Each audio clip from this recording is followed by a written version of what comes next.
The following is a Bearded Broadcaster Productions podcast.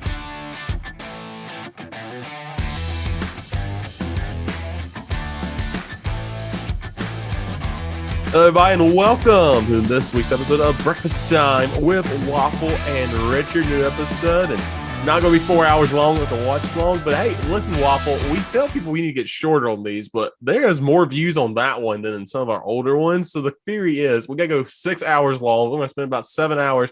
We were reminiscing about high school days. I think we should just do that one week for the podcast, and we probably just go on for about 9 hours if we could.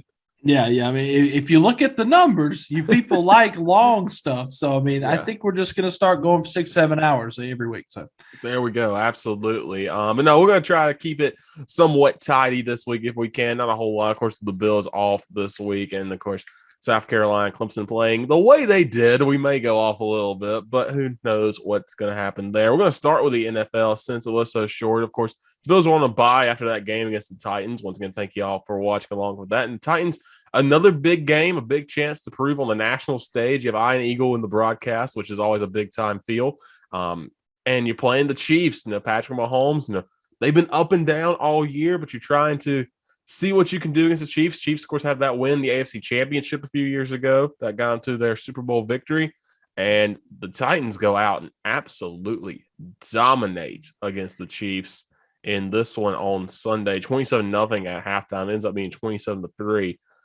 Despite, a good game from Derrick Henry, but not like one of those like, oh, wow, you're shocked, but a really good performance from Ryan Tannehill. Waffle, what'd you see from this Titans game this week? Let me start off with this. If I were to tell you late Sunday evening that the Tennessee Titans were held scoreless in the second half, and Derrick Henry did not eclipse 100 yards and had 29 carries, what would you think the score would be? Man, I'd say the Chiefs won like 35-14 or something like that. Yeah, but that somehow the Tennessee Titans put together the best defensive effort I think I've seen out of a Titans team in I don't even know how long. This is definitely, I think, the best defensive effort we've put out against a high caliber opponent. Now, I mean, we shut out the Giants like 3 years ago and whatever, but against a high caliber opponent, I think this is the best Tennessee's defense has looked since we started, winning. I mean, since like 2016, when we started going 9-7 every year, but so Titans played fantastic. Final score 27-3. Putting it on the Chiefs. And I'll start off with some stats. Like you said, Ryan Tannehill, great day, 21 of 27. At one point, he was 12 of 12 for like $110 and a touchdown. He was 21 of 27, 270 with a touchdown. He did have a bad interception, but at the same, he got smacked in the face, which should have been a penalty. But I mean, we won. I'm not harping on that at all. But and Ryan Tannehill only sacked one time. Ryan Tannehill, I think, in the past 3 weeks has only been sacked twice, and that is amazing. And our offensive line is still banged up. The injuries are ridiculous. They have gotten a little bit better, but it seems like every 5 minutes of game time, there's a Titan down, whether it's Roger Saffold or whoever it is. Like, everybody's getting hurt, and it's so annoying. But that's not what we're here to talk about. Titans 27-3. Derrick Henry, QB1. He can win the MVP now. He's a quarterback. Right. A QBR of 99.9, a rating of 127.1 because he went 1 of 1 for 5 yards and a touchdown pass to Michael Pruitt. Amazing. Now, why couldn't you do that when Marcus Mariota was lining up a wide receiver? I wanted to see it one time. That one was great against the Ravens in the playoffs, and Marcus Mariota was wide open. I really, nothing would have made me happier to see Mariota get that touchdown catch. God. But on this same one, if you go back and look at it, Ryan Tannehill is wide open too.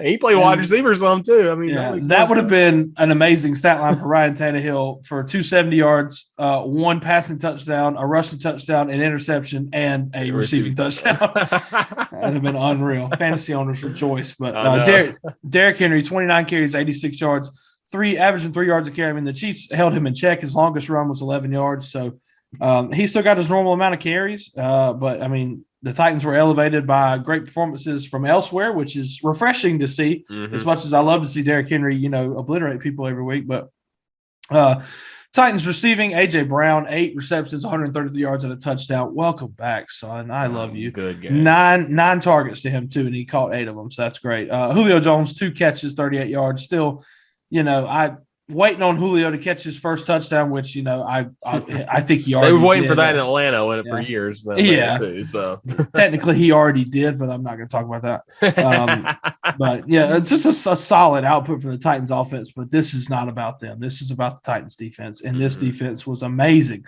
Once again, I'm just going to say it. David Long, say his freaking name, man. He didn't have he had 6 solo tackles and 8 total tackles, not as many as like he did against the Bills, but one tackle deflections too. Yeah, 2 pass deflections, 1 tackle for loss. So he's everywhere. Leading tackler, backup safety, Dane Cruikshank. Love to see that. 8 total tackles, 7 solos. And Elijah Molden, the rookie out of Washington, 8 tackles, 6 solos. So happy for them. Kevin Byard, another solid game, especially forcing the fumble on Mahomes. It's a fantastic play by him to come in and knock that ball out of Patrick Mahomes' hand. And then sacks. Titans had 4 sacks this week. Harold Landry with a sack, who's continuing an amazing season. I think he is second in the league in sacks at 7.5 on the season, and he is in a contract year. So he is going to get paid by somebody. God, I hope it's Tennessee, but he is going to get paid by somebody because I love him. I've loved him ever since he came out of Boston College. I love the pick. And Bud Dupree getting his first sack in a Titans uniform. Thank God. We paid him a butt ton of money, and he is he's been hurt. So, rehabbing still from stuff from last year. But this defensive line, when you line up Harold Landry and Bud Dupree on the outside, and you have Jeffrey Simmons in the middle and also Danico Autry, fantastic ad by the Titans. And I loved it because he was a beast in Indianapolis last year. I loved adding him. Like, that is a lethal defensive line, and they are starting to show it now. And defense just as a whole, Rashaan Evans getting an interception, just a very, very good day from the Titans. It was an easy Sunday. It was blissful. But it doesn't stop. We'll talk about who they got this week. But what an outing from the Titans, man! I couldn't be more happy. Yeah. I mean, the leading rusher for Kansas City was Patrick Mahomes, which is very surprising. And then Darrell Williams only 20 yards, and then you made Chad Henne come into the game. They threw Chad Henne out there. Yeah, we did. We did almost decapitate Patrick Mahomes. Yeah. So I am sorry about that. But yeah, he did get hurt. He should be fine, hopefully. I saw somebody put up something about, his brother has been kind of controversial with all his dances and stuff and kind of acting like a jerk. And they took a video of his brother dancing while Patrick's trying to eat dinner and said, this man's got to watch his team lose by 24 to the Titans and then come home to this. So that man's going through it right now. And so are the Chiefs. But man, this is, again, I think at the beginning of the year, you'd be very shocked if you're Titans. You're very happy because you knocked off the 2 teams in the AFC Championship game in back-to-back weeks. Right. Big time wins over, and your defense has stepped up when they needed to. You allowed more points against the Bills, but you stepped up at the goal line. You stepped up in the red zone against the Bills, and this week you forced Kansas City, with that offense to score 3 points, all in the second half. So right, and just forcing turnovers, the fumble, the interception. Titans also got off to a bang. Titans offense carrying over from that Bills game because I mean they got it together against Buffalo, and they came out against the Chiefs, 8 plays, 75 yards. Chiefs punted. Titans come 97-yard drive, and then 9 plays, make it 14-0. Chiefs punted again. We ran 12 plays, kicked a field goal. Then the interception came after 1 play, and then we scored another touchdown. Like that, it's 24-0. Titans had the lead, 27-0 at halftime. Well, you can score on your first 4 drives. Actually, your first 5 drives. Yeah, you score, and that's all in the first half. You're doing something right, and that's really all you need. Probably would like to add more points in the second half. I get it. But the way your defense is playing, man, you can just hold on to that point and get the win. Yeah. That's a big time win for the Titans, and again, shows some shakiness in the Chiefs right now. And the narrative all week has been, and I'm used to this just because it is Tennessee. It's not, they don't get talked about a whole lot, which is whatever. I'm used to it by now. But the narrative this week is what is wrong with the Chiefs and what's wrong with Patrick Mahomes. And if I can shed any light on it, I think the biggest issue is just him turning the football over. And that's got to be cleaned up. And we know that he's done, he's known for doing, let's say, risky stuff. But he gets away with it because he is a generational talent. He is going to go down as a fantastic quarterback in the NFL, if not one of the greatest. But some of the things like, throwing across your body, he's done that before. He's had success with it. He's done the no-look passes, and now it seems like this year is kind of catching up to him. And I feel like they're missing Sammy Watkins. They really are. I mean, because they have their top two options in Tyreek Hill and Kelsey, who are two of the best in the league. But then after that, where do you go? Yeah, maybe McCall Hartman, but maybe at that point. But yeah, nobody's stepped up or risen to the occasion. I mean, Sammy Watkins has been so clutch for the Ravens this year as part of their success. So yeah, I think they are missing him a lot. Yeah, and Tennessee was able to pressure him all night, which was integral into the result of this game as well. But yeah. So Titans getting a fantastic win. Couldn't be more proud of that. We'll talk about who they got coming up later, but we'll run through last week's game, starting with Thursday Night Football, where we had the Browns and the Broncos, which seems like, I don't know, I felt like it was going to be a more lopsided game, but obviously the Browns were missing pretty much their big three. Like they're missing Baker, they're missing Nick Chubb, and they're missing Kareem Hunt. But the Browns able to get the dub 17-14 after a little bit of a late little Bronco rally. And some stats for you. D'Ernest Johnson filling the shoes of Nick Chubb and Kareem Hunt. 22 carries, 146 yards, and a touchdown. What a night for him in his first NFL start, I believe it was. I think he was a guy when the AAF was a thing. He literally DM'd all the teams to try to get a job with them. So that's wild to see him go from that to now having one of the biggest rushing weeks in the NFL. Yeah. More power to him. Case Keenum, who we know had a kind of career resurgence in Minnesota, he has found his way to Cleveland. He's got the start, 21-33, 199 yards and a touchdown. You know, he was okay. He was serviceable.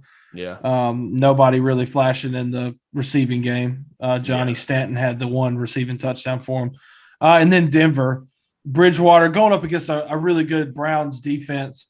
23 of 33, 187, 2 touchdowns and a pick. Denver can't run the ball. They had 41 total rushing yards. And Cortland Sutton, 5 receptions, 68 yards. It seemed like they had kind of found their groove again with him and Bridgewater. But they weren't on it. All 5 targets, he caught them. So good for him there. But obviously he'd have liked to have found the end zone at some point. But just a good effort by the Browns defense as well. Yeah. And then so moving on to the games on Sunday, Packers and the Washington football team. Packers taking this one 24-10. Aaron Rodgers 27-35, 274 yards and 3 touchdowns. And Taylor Heineke for Washington, who we all know is now got the reins out there, has been, I think he's been fine. Yeah. He's not, he's not necessarily what you want to have, but 25 of 37, 268 and a touchdown. Also had a pick. He got sacked 4 times. Yeah. The Packers defense, I don't know what happened in week 1. Yeah. Like we talked about the Bills and Steelers in week 1, what happened there. The Packers and Saints is so weird because the Packers have won 6 straight now and have looked great. Wow. Yeah, they look fantastic. They look like they're right up there at the top of the NFC, and like they are the best team in the NFC. And if this is it for Aaron Rodgers in Green Bay, he's looking to go out with a bang because he is looking phenomenal right now. Yeah, NFC is very top heavy with Packers looking good, Rams, Cardinals too. Taylor Heineke also the leading rusher, which is not great. 10 rushes, 95 yards. Antonio Gibson couldn't get it going, only had 51 yards. Terry McLaurin, I will mention this. He's done really well this year. Yeah, 7 receptions, 122 yards and a touchdown. He's still doing his thing. Devontae Adams still doing his thing as well. 6 receptions, 76 yards and a touchdown for him. But yeah, just a good game for the Packers. Now, Washington had a very stupid section of this game where, if I remember correctly, Taylor Heineke had a walk-in touchdown. He gave himself up at the half-inch line. Yeah. And he was down before the line. And, like, when they changed the rule, like, the NFL, you have to – like, you can hit the ground. You can hit the ground and you can get back up. But they changed the rule now to where they start the slide. That's where it's going to – the ball's going to be down because you give yourself up. So Taylor Heineke does that. They review it for what seemed like 30 years. Yeah, it was and then, they get it. Taylor Heineke, all the meanwhile – has done a Lambeau leap at Lambeau with a I was about to say Redskins fan, with a Washington football team fan. And now they come back out there and they say, oh, it's no touchdown. And then what do? They don't score anything. So just not a good stretch there for the Washington football team, but Packers getting it done and they look really good right now. I will say this. We were close to Dan Orlovsky getting some redemption because Aaron Rodgers almost walked out the back of the end zone early in this game. I don't know if you saw that. He came close and Dan Orlovsky put on Twitter and said, so close, man. So close. So we were so close to him getting redemption. for his mistake in the 0-16 Lions season. But unfortunately, Rodgers got rid of the ball before he got sacked. So yeah. Moving on, Falcons taking on the Dolphins. The Falcons coming away with a win, stealing a win here, 30-28. They tried to lose. They tried to lose this game. And you know what? All I could think about was the Braves just won the NLCS. We all know the Falcons are going to blow this lead, and they did. And they absolutely blew it. Tua Tagovailoa finished at 32 of 40, 291, 4 touchdowns, did have 2 picks. But ended up finishing pretty good. And the Dolphins came all the way back and were 28-27, but they did leave Matt Ryan about 2.5 minutes or so, and he took them right down there. And Young Wei Koo kicked a game-winning field goal. But as you know, Falcons fans, Atlanta, you get to be happy at least until Tuesday night when the Braves start the World Series. So cherish it. Yep. Cordarrelle Patterson still can't believe Atlanta's the team that figured out how to use him. But yeah. What's funny, too, is Matt Ryan, he led that drive. The next day was the anniversary of him leading that game-winning drive against Virginia Tech. That's kind of a cool little thing right there. He led 2 game-winning drives right there. He's so clutch at times, man. If he has the ball, he's clutch. But, man, it's just Atlanta. Yeah. Myles Gaskin for Miami continues to be an anomaly as far as fantasy because 67 rushing yards is whatever. That's 6 points. But then he comes back 4 receptions for 10 yards and a touchdown. So he turns it into a respectable day. I really don't know what to do with him. And also my favorite tight end, I think, in the NFL is Mike Gesicki. Something about him. I love him. 7 receptions, 85 yards and a touchdown. And then we got to talk about the other tight end, Kyle Pitts, number 4 overall pick, 7 receptions, 163 yards. Did not have a touchdown, which is sad. He's the new Julio Jones. He literally is the new Julio Jones. Yes, an unreal game from him. Yeah, he's good, man. I think people are trying to figure out how to guard him, and you saw that in the SEC. And now with the NFL's having trouble too because he can block well like a tight end. He can also catch, and he can run the ball too. So he's a freak athlete, man. Yeah. All right, and then we also, in a battle of AFC East, I guess rivals. I don't really know. It's kind of one-sided. But the New England Patriots hanging 54 on the 1-win New York Jets. And who did they beat, Richard? Who did the Jets beat? They beat the Titans. They beat the freaking Tennessee Titans. God, it eats me up. Anyway, 54-13 New England. What a day. Mac Jones, 24-36, 307, 2 touchdowns. Great day for him. Brian Hoyer got in there at the end of the game. That's how bad it was. Kendrick Bourne also throwing 1-for-1 for a touchdown. I think is that his second one this year, maybe? I think it is. I think he threw one earlier in the year, too. And Damian Harris, 14 carries. I feel like he threw one against the Jets, too. Maybe. I have to check. I'll go check and see. Yeah. Damian Harris for New England, 14 carries, a buck 06, 2 touchdowns. A great day from him as well. And then as far as the Jets, Zach Wilson, 6-10, 51 yards. Just not great. Got hurt. It's not looking good. He's going to be out for, I think, a couple weeks at least. So they bring in Mike White. Can you tell me where Mike White went to college? Yes, I can. He went to Western Kentucky. Very nice. Very nice. Yes, I had already looked that up because I recognized the name. I recognized the name Sunday, and I was like, this guy's familiar for what. Yeah, I knew it was like he's one of those obscure Conference USA teams, and I could not think of it for a while. Having the most basic white name, like I just know, like something about this just stands out. Like I know this guy from somewhere. Yeah, the boy out of Western Kentucky just had a rough go of things. 20 of 32. He had 202, 1 touchdown. Did have 2 picks. Got sacked 1 time. Jets can't run the ball. Elijah Moore, I think, getting his first. I think it's his first NFL touchdown. I think so too. Yeah. And the rookie out of Ole Miss, it was a rushing touchdown, but getting his first touchdown. Corey Davis, I will mention this, had a fantastic catch in the back of the end zone at some point in the game. So yay, Corey Davis, former Titan, but 4 receptions, 47 yards, and a touchdown. This game was ugly. There's not really much else to say. You see who they brought in to help them while Wilson's out. Who'd they bring in? At quarterback. He's elite, former Super Bowl champion. Oh no! Did they? Joe Flacco is back in New York.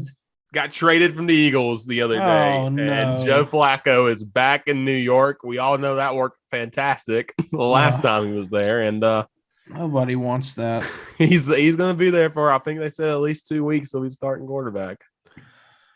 Oh, poor Mike White. Sorry, buddy. That was your chance, and you didn't do great, man. I apologize. Right. Yeah. And I guess a little bit of a shocker, but it seems like almost maybe the final nail in the coffin. The Giants beat the Panthers 25-3. Hello. Woof. What is going on?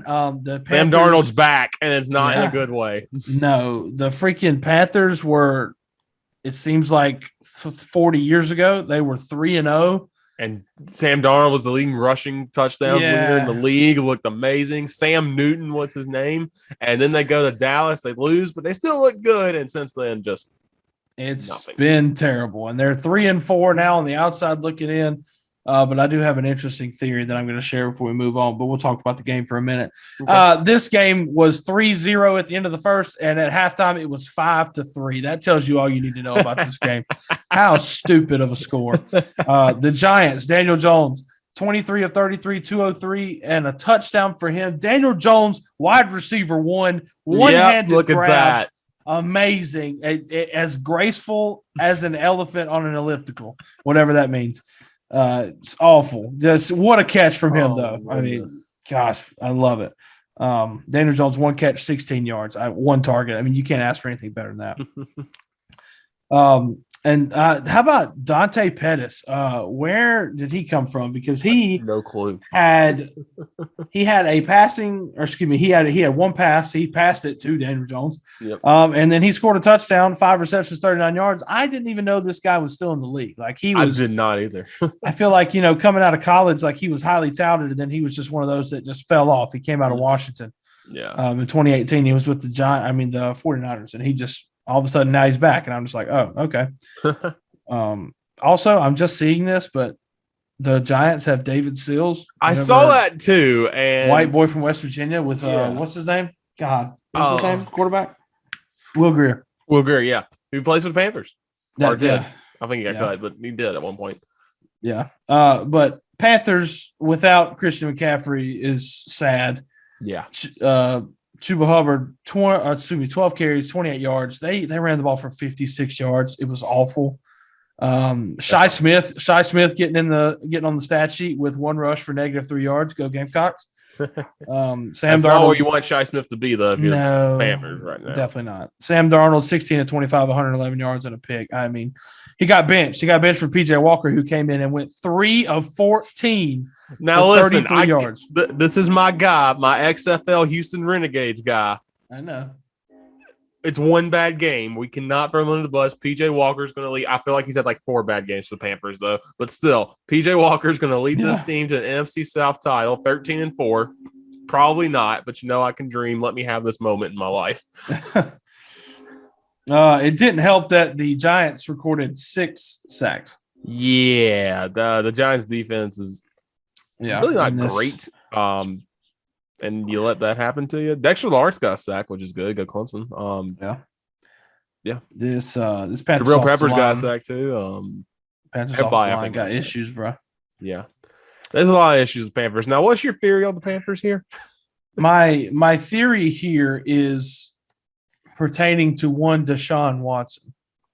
Okay. My theory here is, now we know that Watson has said that he's thinking, like, we've heard Dolphins pretty much exclusively. Yeah. I was listening to Doug Gottlieb yesterday on Fox Sports Radio, and he brought up the fact, like, I think people back in, like, when all this crap first happened, like, I don't think like the allegations, but like when they were like, oh, Deshaun Watson wants out of Houston. Yeah. A lot of people did talk about Carolina, about him coming to the Panthers. Yeah. And Doug Gottlieb said that the Dolphins might be too far gone at this point, being 1-6. Mm-hmm. And if, because Deshaun Watson has a no trade clause, so he pretty much does have say on where he goes. Yeah. And if he opens it up and is willing to go to the Panthers, that would be a better option, because they are only 3-4. They still have a chance as far as, making playoffs and doing something with this season. Mm-hmm. And then I just think going to the Panthers, and you have once McCaffrey gets healthy, if he does, I mean, I understand that he is injury prone, Yeah. but when he's on the field, I mean, he's unbelievable, a difference maker. And you put Deshaun Watson, Christian McCaffrey, and you have weapons on the outside like Robbie Anderson, DJ Moore, and you have a defense like that. Mm-hmm. You have a chance. Unreal. And Deshaun Watson, like you can say what you want about the offensive line, he's already had to deal with that in Houston. I know they haven't been good, but at least he's used to not the best offensive line in the world. He's more mobile than Sam Darnold and PJ Walker. So now here's the thing. What Houston gets back in return is going to be massive. We all know that. It's going to be a combination of picks, players, who knows what. It's going to be at least one or two first-round picks, and you're going to have to give up a player probably. Now, I don't know if Carolina is going to think about giving up somebody like Jeremy Chin or maybe Shaq Thompson. They're obviously going to have to give up probably Darnold and whoever. It's going to take a lot to get it to happen, but I mean, if I'm Deshaun Watson, I mean, I know there's a ton else going on with Deshaun Watson as far as, the allegation stuff, and who knows about that. That could take forever. That's something Gottlieb brought up. Gottlieb said the way that the NFL has been over the past couple of years, like when stuff like this happens, like the NFL has let players play until the court case gets official and like Ray Rice, remember that? Yeah. That happened, and so and with this case, it could take a long time. And so I would, kind of expect to see Deshaun Watson going somewhere and playing and it not being an issue until the court case comes up. But anyway, so I think Deshaun Watson to the Panthers would be one, so fun to watch. Yeah. Oh yeah. And two, just be good for him. Yeah. But at the same time, I thought about this today as well. He goes to the Panthers. Say they're 3-4. He goes to the Panthers. They end up finishing 12-5. They get to the playoffs. They go win a Super Bowl, and then all of a sudden, there's the court case, and then he's just kicked out of the league. Yeah. And just over and done with. How wild would that be? I mean, LSU sold their souls for a title. I think the Panthers would be willing to as well. Right. If this is all true for Deshaun, man, that's interesting. The other one I've seen is, Cam Newton got kicked off from the Patriots. And at one point, refused to get the COVID vaccine. Apparently, he has gotten the COVID vaccine, at least his first dose. Yeah. That means he can come back and not be with restrictions or anything. Mm-hmm. I know what Cam Newton looked like at the end of his Panthers tenure and what it looked like in Patriots is not the same as what was prime Cam Newton. Yeah. That fantasy door is open for Panthers fans to go, well, yeah, we can go get Cam back. And I don't know if you want to get him back at this point in the year and this point in his career. And because he's going to want a good amount of money, you got to think. Right. And, that's just an option. I don't think that happens at all. But I feel like Panther fans would be extremely split, right down the middle, because I think there's still a portion of Panther fans that absolutely love him for what he did and would love to see him back. But I think there's also a portion of Panther fans that are like, screw that guy, 1 year wonder. Not a 1 year wonder, but I mean, there's a portion he obviously was not as good after the 2015 season. As soon as the Super Bowl ended, there's a portion of fans that said we are done with Cam Newton. There's a portion that said we still like him. And right. There are a lot of factors around that. We could spend all the time talking about what happened to Cam Newton in his career, but there's just a section that he's probably not going to play ever again. If he does, it may be for a couple of weeks for a team that just needs a quarterback, and we'll see. Right. Yeah. So moving on, this game. Oh my God, the Bengals, the Cincinnati Bengals. Oh my gosh, the Ravens. The Bengals beat the Ravens 41-17. This turned into an absolute rout. And let me tell you what they did. They turned the Titans game off, which was clearly over. Yeah. They turned the Titans game off to put this game on. And it was just as bad a blowout. I think they were just in shock as why they did it. They were just like, oh my God, you got to see what's going on in Baltimore right now with this Bengals team. Joey Burrow's having a day. Yeah. I pay too much money to not be able to see every play of the Titans game, even if it's 59-0 like against New England 12 years ago. Anyway, so Bengals, what a performance. They are looking more and more like one of the better teams in the AFC. It's unreal. Mm-hmm. Joe Burrow, 23 of 38, 416, 3 touchdowns and a pick for him. He's a lock for comeback player of the year, correct? Absolutely. Absolute lock. Couldn't really get it going on the ground, but I think they had 111 yards.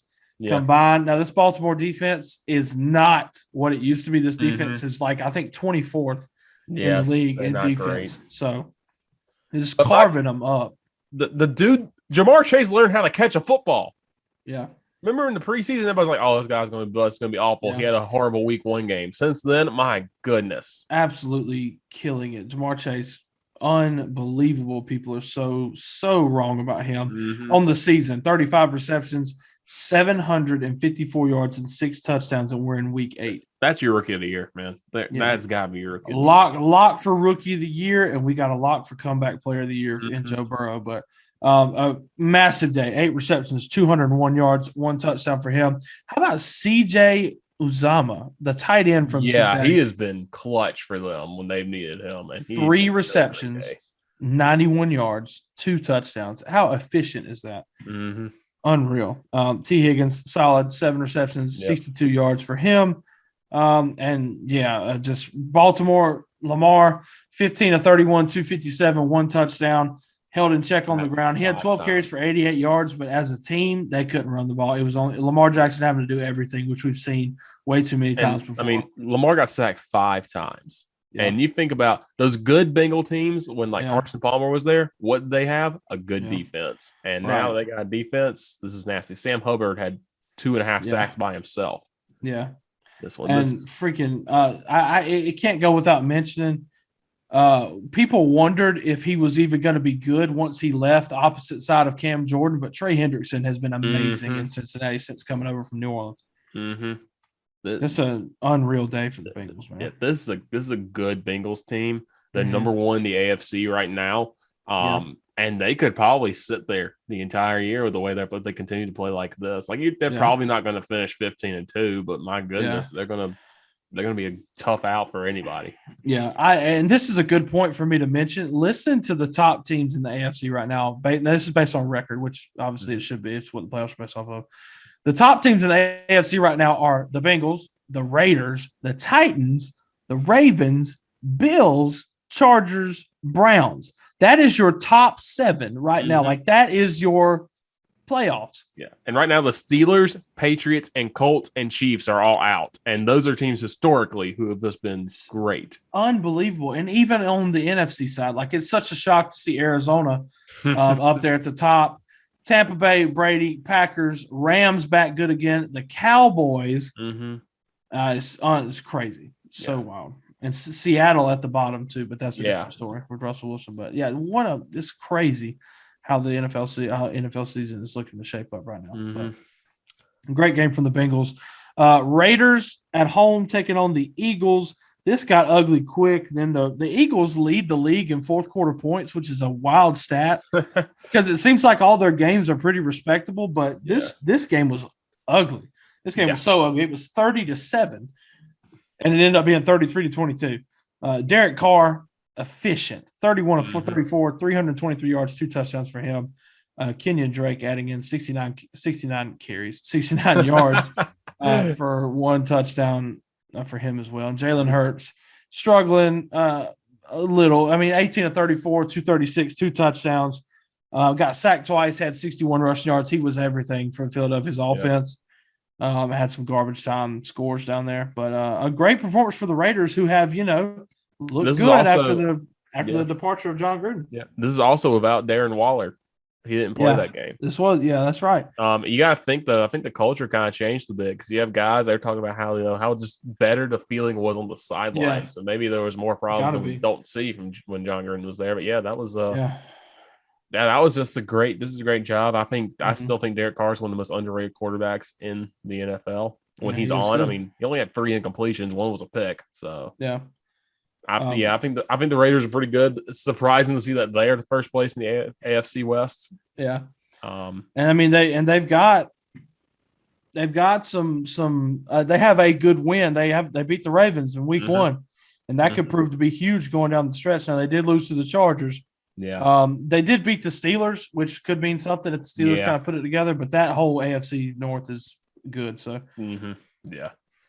And Yannick Ngakoue had 2 sacks. I think it's nice to see him doing something out there now too. So good for the Raiders. And Eagles look bad. Yeah, they're wolf. speaking with this, I'm so sad. I'm so sad. They look so good to start, man. They really have Yeah. and we are obviously talking about the 0-7 Detroit Lions. Detroit, I just want to give you a hug, man. I feel like you really need it. Like, I'm so sorry. Like, I feel like crying like Dan Campbell right now. Like, it's so. Look at the scores of these games. Now, they got blown out by the Bengals. They got blown up by the Packers, but The Packers beat them, but I mean, gosh, they've been in every game they played. It literally took the longest field goal in NFL history and a miracle drive to beat them, and another 50-yard field goal from the Vikings. Mm-hmm. These Lions, they're not going to go 0-17. I refuse to believe they will go 0-17. Now, they might go 1-16, but they have the worst luck. I feel so bad for them. And this was crazy because it's the Jared Goff revenge game. Mm-hmm. Jared Goff back in the place that built him into whatever you want to call him now. Jared Goff playing at the LA Rams, 22 of 36, 1 touchdown, 2 picks. And Jamal Williams was the leading rusher for Detroit. This sad day, man. Khalif Raymond, let me add this. He was a former Titan. 6 receptions, 115 yards. Hey, good for him. But it's just so sad. Detroit threw all the marbles at him at the beginning. They were up 10-0 quick. Yeah. And you're like, all right, here we go. Yeah. And opening drive, 6 plays, 75 yards right through that Rams defense, who we know is good. Yeah. And then they come out and they just onside kick. Cojones. They onside kick that thing. Love it. They turn it into a field goal, and then they settle for another field goal after that. And once again, I'm bringing this up. Like, when you get down there and you settle for field goals early, like the writing's on the wall. And here come the Rams, and they ended up winning the game after Matthew Stafford orchestrated some beautiful drives. I don't know who's going to stop Cooper Kupp, though, this year. My goodness. Another great game for him. Yeah. Stafford as well, 28 of 41, 334, 3 touchdowns for him. Just a fantasy monster. He is feasting in Los Angeles, and I'm here for it. Cooper Kupp, 10 receptions, 156 yards, 2 touchdowns. I mean, the 2 best receivers in the NFL right now are Jamar Chase and Cooper Kupp. Who would have said that before the season started? Nobody. Cooper Kupp, 56 receptions, 809 yards, 9 touchdowns. We are in week 8. Yeah. What a freaking season, man. He's played unreal, man. Yeah. Might be your offensive player of the year right there. Honestly, like, I feel like it's going to be down to Jamar Chase will win Rookie of the Year. Cooper Kupp might be leading candidate for Offensive Player of the Year with Derrick Henry and I don't know, maybe Tom Brady. Probably, yeah. And I guess it depends on who they're going to give the MVP to. Mm-hmm. But either way, great game from the Rams, 28-19. They avoid the Jared Goff revenge game. Nice moment, but Lions, I'm sorry. Yeah. You're going to get one day. They have the Eagles this week, and that one could be one. Yeah, that could turn into the stupidest game you've ever watched. Absolutely. Also, a story that is also sad, but I love to see it. The Texans lose to the Cardinals 31-5. Screw the Texans. They are 1-6. Cardinals 7-0, looking really good. Mm-hmm. Kyler Murray 20 of 28, 261, 3 touchdowns, 1 pick. Chase Edmonds had 81 yards on the ground. Has been with the team for 9 days and had 3 catches for a touchdown. Yeah, that was wild too. Seeing him in a different jersey, it does not. Him and JJ Watt in those different jerseys, man, are not going to be. I know. Even DeAndre Hopkins, who's been there for a while now, it's just weird to look at. And AJ Green. Yeah, Davis Mills. Not that he was ever any better than Alex Smith, but he turned into check down Charlie Alex Smith. Yeah, 23 of 32 for 135 yards. And nothing, no touchdowns, no picks, got sacked twice. The Texans ran the ball for 42 yards. They suck. They are dying for Tyrod Taylor. Their backfield would be great in like 2012. Yeah. David Johnson, Mark Ingram, and Philip Lindsay, who wasn't even in the league in 2012, but still would have been great back in college. But still, that wolf. Brandon Cooks has lost his luster now. He doesn't really have anybody worth crap for him to get the ball from. Oh, and Danny Amendola's on this team. How old is Danny Amendola now? He's only 35. No shot. He's got to have dirt on somebody to be still in the league. All right. Also, your boy did nothing again on defense this week. I hate it. At least the Cardinals are not 1-6. That's true. Yeah. Like the Jets, who are 1-5. That would just absolutely infuriate me. God, the Titans' 2 losses are the Jets and the Cardinals. Like, if you'd have told me that 5 years ago, I'd be like, ah. But also 5 years ago, we weren't as good as we are now. That's true. Either way, Cardinals 7-0. They look great. Still got that 1-game lead over the Rams. That second matchup, I'm ready for that. That's gonna be good. It's gonna be really good. I don't really have much to say about this other than Tom Brady, please play until you're 85, and I want you just to win one more Super Bowl this year with the Bucs, and then go to a different team who has never won a Super Bowl until you retire every single year, and you win everybody a Super Bowl. Everybody gets everything. Love it. Buccaneers 38-3 over the Bears. Brady tops 600 career touchdown passes. That is, if he's the first person to ever do that. Yeah, that's wild. And we have to mention he threw that ball to Mike Evans. Mike Evans, unknowingly, just threw it in the stands, not knowing that it was 600 touchdown pass. So they go to the sideline. They're like, Mike, where's the ball at? And he's like, oh, I threw it in the stands. And they're like, oh, God, we got to get it. So they go and they get it, and they get it back from this guy. But, Richard, did you see the absolute haul of stuff that this guy got for giving that football? I would have asked for more, but it's a respectable haul that he's got, and he's probably got more coming his way from Tom Brady, too. But Sign me up. Absolutely. It's unbelievable because he is getting 2 signed Brady jerseys and a helmet. Mm-hmm. He is getting Mike Evans' jersey and the game cleats he wore for this past week's game. He is getting $1,000 to the Buccaneers team store. Mm-hmm. And, oh, God, what was the last one? He's getting another game ball from that game. Yeah. And he's always got season tickets for the rest of the season and for next season, too. Season tickets for this year and next year. And then Tom Brady said last night on the Manning cast that he has given him 1 Bitcoin. 1 Bitcoin is worth like $53,000. Yeah. He is just giving this man $53,000. Unreal. All because Mike Evans said, hey, here's the ball. And he was like, oh, cool, a ball, which is awesome anyway. And then you have to give it back and you get that in return. Sign me up. Absolutely. My God. Like, I would have asked for a little bit more cash, probably, because I'm a greedy person like that. But that's still solid stuff. I need 4 Bitcoin, and you can keep one of those jerseys, Brady. Yeah. Give me $100,000 cash. I know you have it, Brady.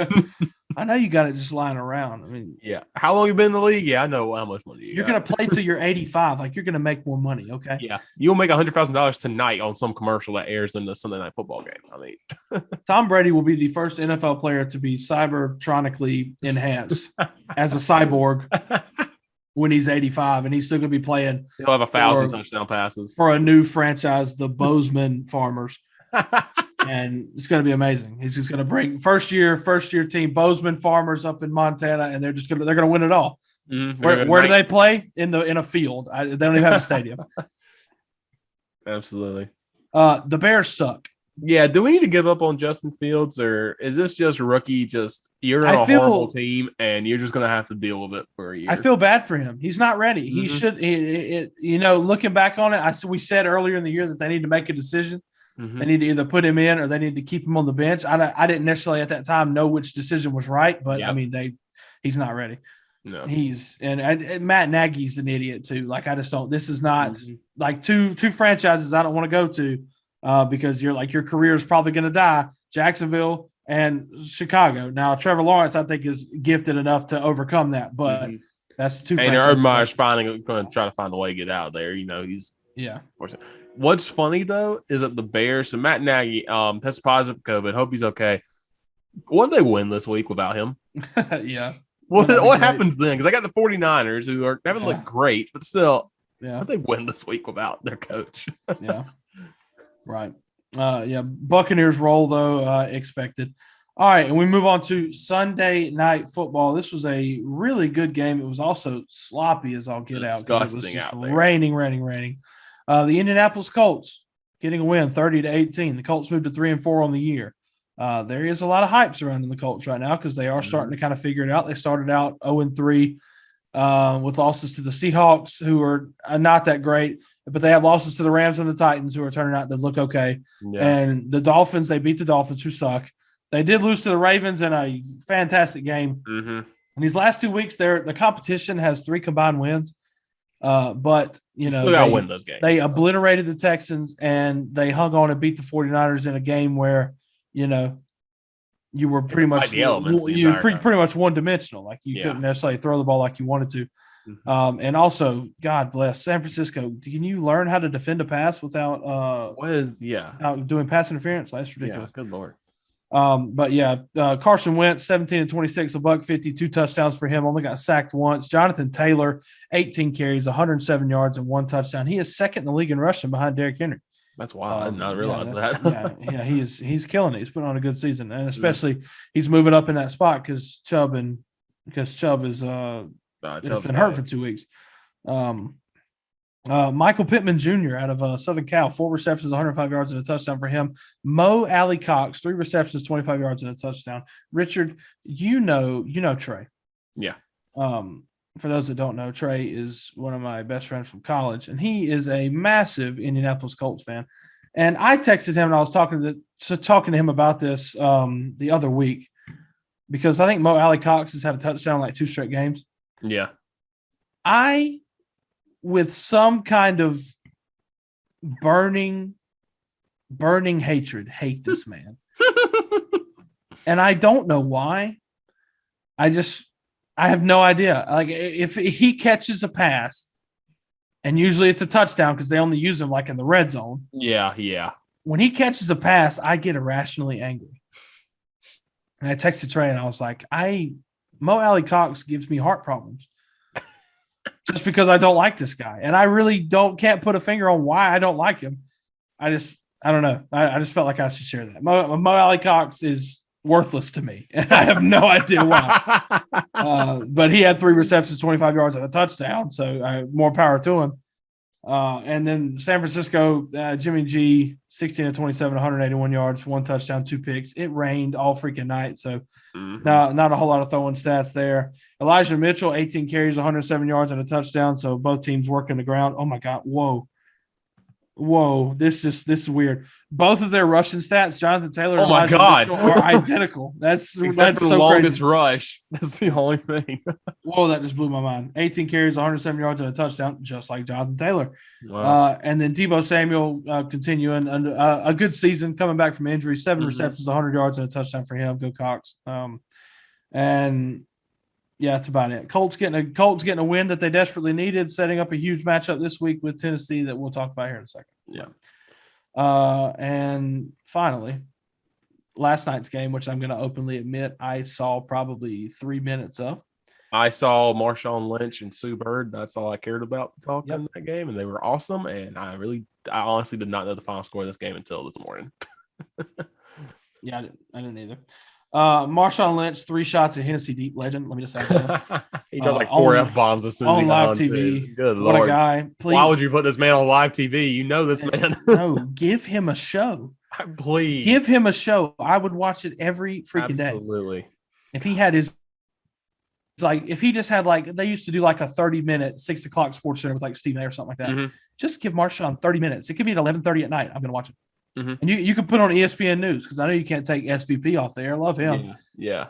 But anyway, Saints getting the win over the beat-up Seahawks, 13-10. This was also a nasty, nasty game. I think it rained a lot in this game. So Jameis Winston, famous Jameis, 19 of 35, 222 yards, and also a touchdown. They probably got Alvin Kamara involved. So. Yeah. Kamara, 20 carries, 51 yards, no rushing touchdowns, but he had a receiving touchdown, and he had 10 receptions for 128 yards. I mean, good God. Yeah. And that was it. Like he was everything for the Saints. And Geno Smith, obviously starting for the injured Russell Wilson, 12 of 22, 167 yards and a touchdown. 84 of those yards came on the first drive to DK Metcalf. Yeah. So take minus that. What is math? I mean, he had like 80 yards passing, something like that, 11 of 21, and with that's not good. They are missing Russ bad. Yeah, for sure. DK Metcalf finished with 2 receptions for 96 yards as well and a touchdown. Let me set the scene for you here in one of my fantasy leagues. Now, this guy needed a massive night from DK Metcalf, but what better way to start than with an opening drive, 84-yard touchdown, and then he did nothing the rest of the night. So I was very happy because I won. Tyler Lockett also, like, God bless, you infuriate me. And this is like the 1 year anniversary where he had that massive game last year, 200 yards. He made those great catches, that one little toe tap in the back of the end zone last year. Yeah. It's just like today, Tuesday, the 26th is the 1 year anniversary because I saw all my Facebook posts and everything about it. But Tyler Lockett, man, you are so boomer busted and infuriates me. 2 receptions, 2 yards, only had 3 targets. I mean, they do miss Russ, but this I don't really have a whole lot to say about this game. I didn't really watch it, but Saints getting a win, so good for the Saints. They're 4-2 on the year. They're kind of sneaky good record. Are they good? I really don't know. They're kind of like Stanford. No idea, but yeah. So that'll do it for recapping last week, and then as far as this week, like I've said, I think 6 times already, it is week 8, and we start off Thursday, October 28th, 8:20 on Fox. We got the Cardinals and the Packers. What a game. That's a great game to start off with. Yes, going to be an unreal matchup here in Arizona between 2 of the best, probably the 2 best teams in the NFC minus the Rams. Could be your NFC Championship preview. It could be. Or at least a playoff preview. So, yeah, this is going to be a fantastic game if only Joe Buck wasn't on the call. Oh, yeah, World Series have a day off that day. Yeah, he'll probably be in Arizona. Yeah, that is right. Ooh, maybe, yeah. No, yeah, they would have a day off. Yeah, they'll have a day off. Yep, they'll be on the call. God dang it. Oh, but that also means we got to watch the Braves with Joe Buck. Oh, God. He's a lot better at baseball. He is a lot better at baseball. I'll give him that. Yeah. Moving on to Sunday. Panthers, Falcons, little deep hatred rivalry, especially for where you and I grew up. This game's always stupid too. Yeah, it's always dumb. Remember Julio Jones had 300 yards one year, and the Falcons sucked. That was, oh my God, that was 2015. Yeah, that was the Panthers Super Bowl run, and Julio Jones had 300 yards. Jones went off, and it's like, and the defense just could not stop Cam Newton and that entire team at all for the Falcons. Yeah, yeah, this game is going to be. It's going to be something. Yeah. Panthers needing a rebound. What better team to rebound than against the Atlanta Falcons, who just want to lose games? Yep. 1 o'clock, your team, Richard. You take on the Miami Dolphins. You can have the floor, sir. So the Bills, after this loss, again, you saw my heartbreak and anguish live when they lost to the Titans on the goal line stand. Great play by Titans. Bills got a week off, which is good. Dawson Knox should be back, actually, but they may not need him, hopefully, for this game after he injured his hand against the Titans. But yeah, this is a team they embarrassed earlier in the year in Miami, 35-0 in a shutout for their first win of the season. This is a team that last year, all the Dolphins had to do was win a game against the backups for the Bills, and the Bills scored 52 on them in the rain in Orchard Park. The Dolphins have no identity right now, I feel like, because Tua looked fine against the Falcons, but before that, he looked subpar. They can't run the ball. They make them one-dimensional.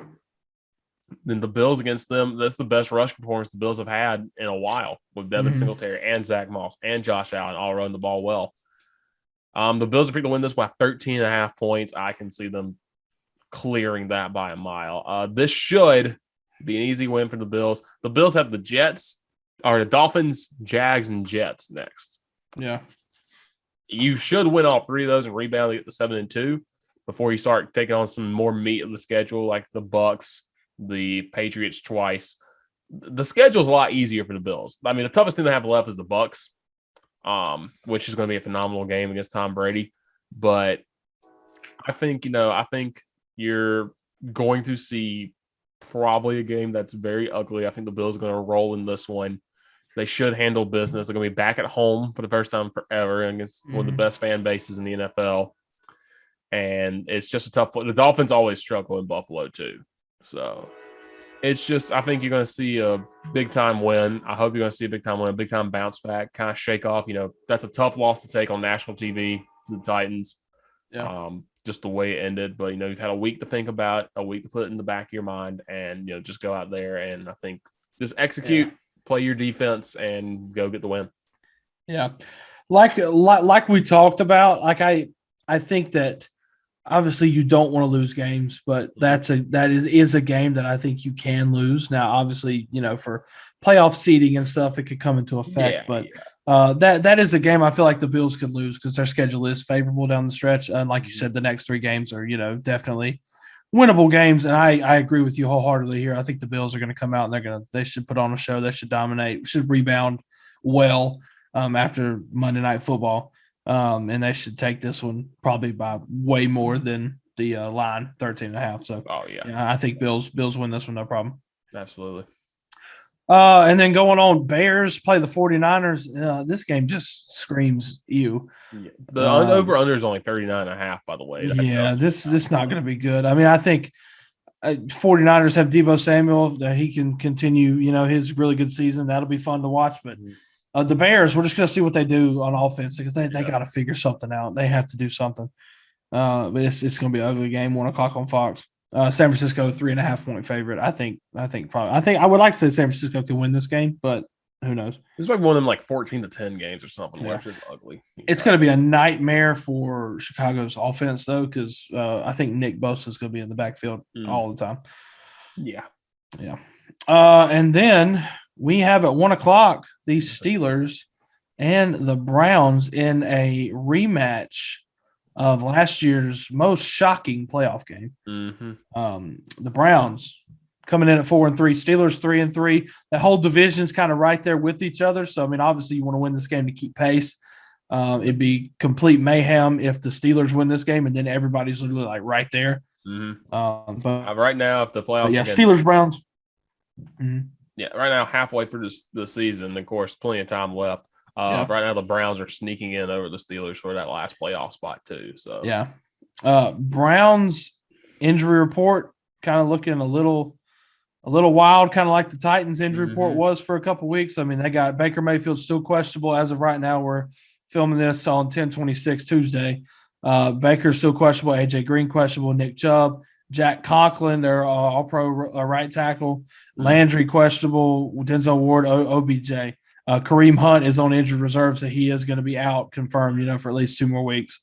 They're banged up. This could be a good opportunity for the Steelers to take advantage of that and kind of go get a momentum shifting win to kind of give them some pep in their step as far as winning that division and coming back. But I think this should be a good game. We'll just have to see who's going to step on the field for the Browns. Yeah. I think I'll give if Baker's not out there, I give more of a chance to the Steelers, of course, because that Steelers defense is healthy. They're really good.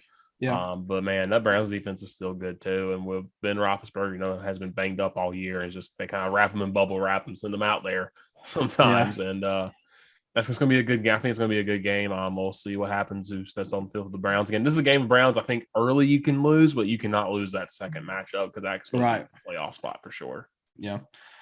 I'm not going to say a whole lot about this game other than the fact that Lions, please win. This is probably your best chance for a while. I'm looking at their schedule. Yeah, they got this, and then after that, they got to play. They got the Bears again, but they got the Bears again, and they got the Broncos after that. But yeah, this is your best chance. You got Bears, Broncos, and this game. Those are your 3 best chances to win right now. They do have the Falcons the day after Christmas. Okay. And the Falcons, I'm telling you, the Falcons like to gift wrap wins to other teams. So who knows? And it'd be perfect with Christmas, right? A day before. But Lions, please win this game.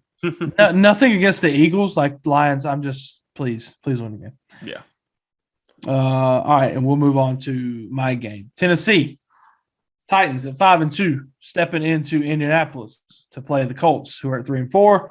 Titans with a 2-game lead over them in the AFC South. This is a massive game. This is the last time these 2 teams will face, at least in the regular season. Titans did get the win, 26-15 or 25-16. It's one of those back earlier in the year. But Colts coming in with some momentum. They have looked better and more competent. Carson Wentz starting to kind of look a little bit like his older self. Even in the rain the other night. Titans coming in with a lot of momentum too. Titans finally got the offense running. Everybody seems to be, at least the skill players, everybody's healthy. Tannehill, Henry, Brown, Jones. The offensive line's still a little bit banged up. I still haven't heard anything about Taylor Lewan. I think he's probably questionable. Yeah, he's going to be questionable, so we'll see if he plays. And then we just got a couple injuries mixed in pretty much everywhere. But This is a massive game. This is the difference. Like Titans win this game, it's a 3-game lead, and that's tough. Yeah. That's tough considering what Tennessee's got coming up, minus the Rams the following week, and then the Titans schedule lightens up significantly to round out the rest of the year. But Titans could lose this game and only be a game up on the Colts, and then hey, it's a whole new ball game as we go down the stretch. Because the Colts schedule toward the end, they have the Bills and Bucks back to back, and the Cardinals and Raiders. But between that, those are all pretty games I could see the Colts winning. Yeah. But yeah, Indianapolis has looked good. The keys for the Titans to win this game, they're just going to have to keep doing what they do. They're going to have to, establish Derrick Henry on the ground. Ryan Tannehill work it like he did against the Chiefs on Sunday. Get AJ and Julio involved, and it should be at least a good offensive showing. And now I'm not going to ask for this because it's not going to happen. But I mean, if the defense obviously can play anything like they did Sunday, yeah, that would be amazing. Titans are going to have to get after not Patrick Mahomes, get after Carson Wentz, and they're going to have to stop Jonathan Taylor's rushing attack. So, your line going to have to keep Tannehill safe again because Darius Leonard is one of the best defensive players in all of football, and that man will come after you quick. That he is. So it's going to be a great one. Tennessee, a 1-point favorite on the road. The over-under is 51. So should be a high-flying matchup here at 1 o'clock on CBS, and I'm excited to watch it. It's going to tell a lot about the rest of the season. Absolutely. Big-time game. All right. And also at 1 o'clock CBS, the Bengals have a chance to build on their 5-2 start with a good chance to go 6-2 as they take on the Jets in New York with the Zach Wilson-less Jets, the Flacco-led Jets. Cincinnati's a 10-point favorite. Oh God.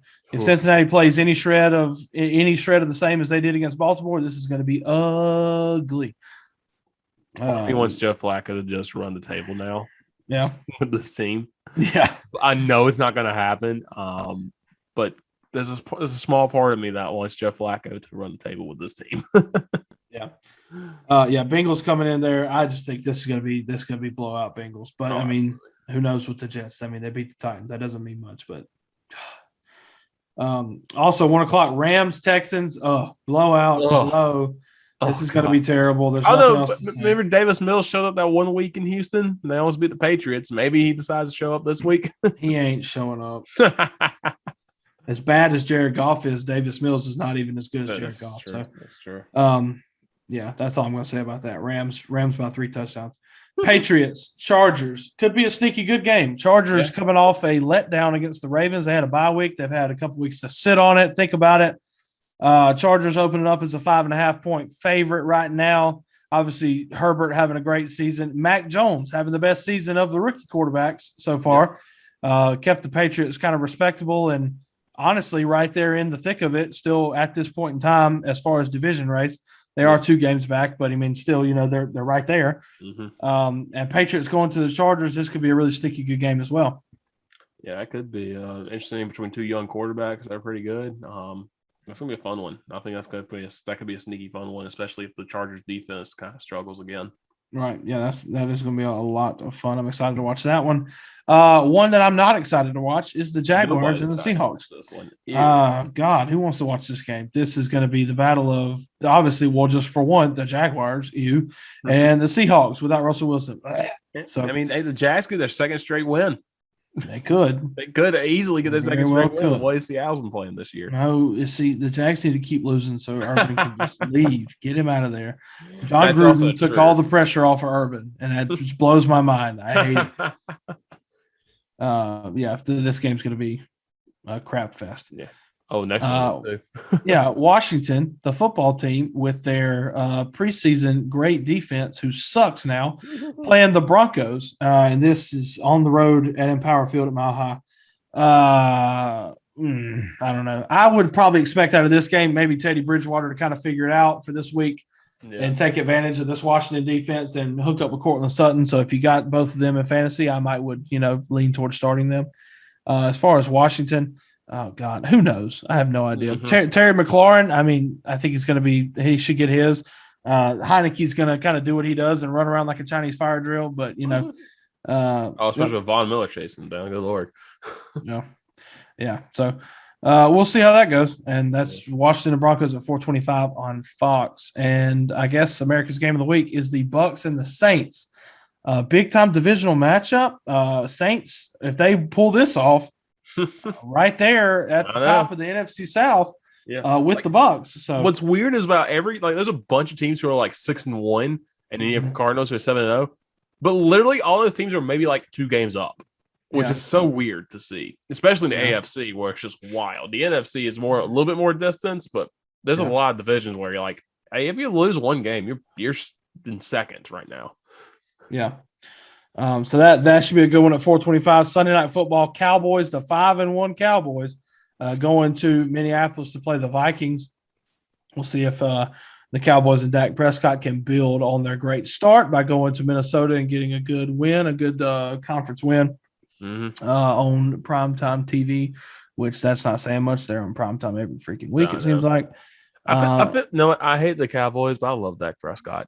I do too. Dak Prescott. It hurts me. It hurts me to watch him do well. Because I'm like, if you wear a different jersey, I cannot stand Dallas. But I love Dak Prescott. Dak Prescott's awesome. Yeah. And then we round out week 8, Monday Night Football. Giants. Why is this Monday Night Football? Yeah, this kind of sucks. Why?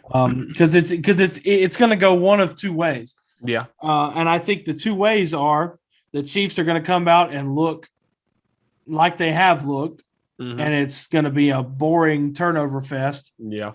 With no action, because the Giants, even though the Chiefs' defense is bad, the Giants are the Giants on offense. It's just going to be And then if Patrick Mahomes turns the ball over all the time, this is going to be like, oh, great. Or the Chiefs are going to figure it out. Tyreek Hill's going to have 200 yards, and it's going to be 49-13. Conspiracy theory. Do you think they put this game on Monday night just because of the Manning cast?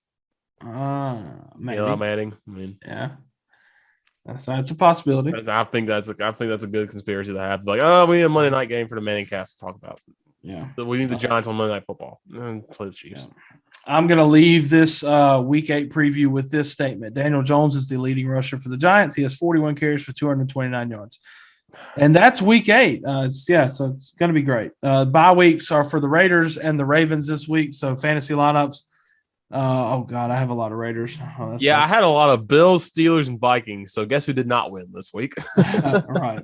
But, that's going to do it for NFL. So should be a good week. Yeah, should be fun in the NFL, and been kind of wild up there to see this week.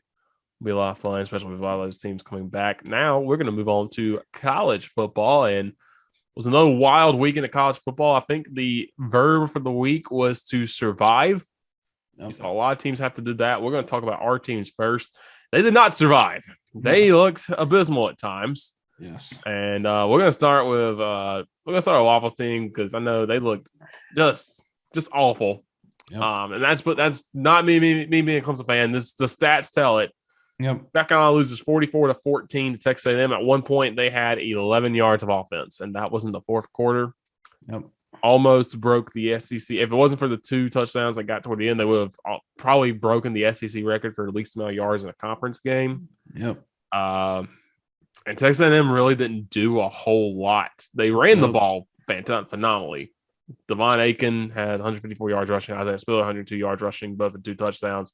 Yep. Calzada has 2 touchdowns. There's a pick, but not great. And then quarterback-wise, Zeb Nolan, just 7 of 12, 30 yards, gets hurt. Jason Brown has to come in because Doty is banged up, and he goes 8 of 14, 84 yards, touchdown, 2 picks. Yep. Just a tough night. You knew they were playing a good team. Our boy Jalen Foster still had a good night though. 7 tackles and had a pick. Finally got another pick. He's leading nation picks, which is if you're looking for a bright spot, this has been a rough year for South Carolina. You're still 4-4, by the way. Yeah. It's been a rough year. You kind of knew that was going to be a thing this year, but man, Jalen Foster has just been great. But Waffle, I just want to hear from you about watching this game, man. And it's just one of those games that hurts to watch. That hurts to watch, and you're going to go through this with Shane Beamer in his first year and his first head coaching job for sure. Yeah, we suck. And that is your recap of the South Carolina Texas A&M game. Yep, moving on. I'm just kidding. So South Carolina, abysmal, absolutely terrible. I'm so happy I had the Braves game to distract me from this because it's oh God. At one point, like you said, South Carolina had 6 total yards and A&M had over 400. I mean, what? So, I don't even want to talk about this. Zeb Nolan, 7 of 12, 30 yards. We had 71 rushing yards. We can't run the football. We can't throw the football. Can't do anything. The highlight of the night, the best play that anybody in a South Carolina uniform made was Kai Kroger, who kicked a 73-yard punt. A&M didn't have to do a lot. They pounded the football. We couldn't stop them. Final team stats, they're a little skewed because Carolina did put together a drive or two at the end of the game. Yeah. But total yards, 477 to 185. We got absolutely dominated. We suck. We turned it over 3 times. Doty, who is out for the year now. Oh, I know it was that bad. Wow. Gone. Yeah, gone. Zeb Nolan has a minor tear in his meniscus. He had a procedure done today. Supposedly he's going to be ready for Florida. Okay. All right then. We suck. I'm done. Yeah, that's I'm not done with Carolina. I'm just done with this segment. Yeah, this because I'm used to this. This is nothing new, and I'm not getting upset no matter what you say. Let me just say it. Let me say it nicely. We suck. I love this team, but I'll be here again. Just watch it. I will be here until I die. Yeah. The day I die, if I live 100 years, like my grandfather almost did, I live 100 miserable years watching Carolina football, just like he did. My grandfather saw obviously some good moments, like in the early mid 80s with the Black Magic, Spurrier coming 5 years, 100 years for, let's say, 10 total seasons of competency. That's just how it's going to happen. I am going to die, and South Carolina is not going to have an SEC title. They're not going to have a national title. Like I'm fully convinced. But I love this team because I am loyal for whatever reason. But we suck, and that's it. Yeah, that's about it. Just a tough existence for Carolina fans for most of their lives, and this was one of those games where you're like, "Yep, let's just get it over with." So, good news, you have a bye week this week, so. Thank God. The pain stops for a week at least. Is also in my possible 100 years of existence on this earth watching Carolina football. Are we ever going to beat A&M? Are we going to win that trophy? You're never going to win the Bowman Trophy. You're never going to see it. We have played them every year since they came to the SEC in 2014. How many years is that? 14, 15, 16, 17, 18, 19, 20, 21. 8 times. And we have not come close. Maybe a 1-score game one year. I think there was one year it was close. And on that, and somebody always just goes off. Whether that, I think it was Kyler Murray. I think it was. When he was a freshman. Went off. Of course, it was Kenny him. Trill and Kyler Murray, Texas A&M legends, of course. And then add in the running backs, Isaiah Spiller and the other guy. Yeah, Aiken. Yeah. All right, I'm done for real. Done. All right. So yeah, we'll move on from that one to talk about the most exciting team in football, the Clemson Tigers, who had to take on the Pitt Panthers. This is the game I said they were going to lose, and they did, 27-17. Tommy Bowden prepared me for times like this. Yeah. Except though this time Clemson was not picked to win, so it's reverse Clemsoning. I guess, yeah. There we go. But yeah, this game was. So Clemson was up early 7-0. They put together a drive, and Phil Maffa pounds in for a touchdown. They did this against NC State. They did this against Boston College. And they won one of those games. They lost the other one. Now, I'm going to let you know what happened next, because after that, the offense put it in park. And Kenny Pickett, who I think y'all need to put more respect on as a number 1 draft pick next year, probably one of the best quarterbacks that's going to come out of college this year. Respect this man. Went off. 25-39, 302 yards, 2 touchdowns, no picks. Before this game, he had played Clemson twice before. once an ACC championship, once last year. Again, last year's a weird year. I get it. Mm-hmm. He had thrown 0 touchdowns and 5 picks. Yeah. And most of this defense was back. Now, again, Clemson's banged up. I'm going to get into those injuries and all that problems they got going on later. But this man, calm, cool, and collected, slings it for 302 yards on Clemson. You don't see that happen a lot on Clemson. Right. The running backs for Pitt were able to run the ball well. Rodney Hammond, 66 yards. Israel Abakanada, 56 yards. Vincent Davis, 30 yards. Pickett had 15 rushing yards of his own. And then Jordan Addison, who's probably the best receiver you've never heard of. He's best one in the ACC, most likely. Had 5 catches, 84 yards, and a touchdown.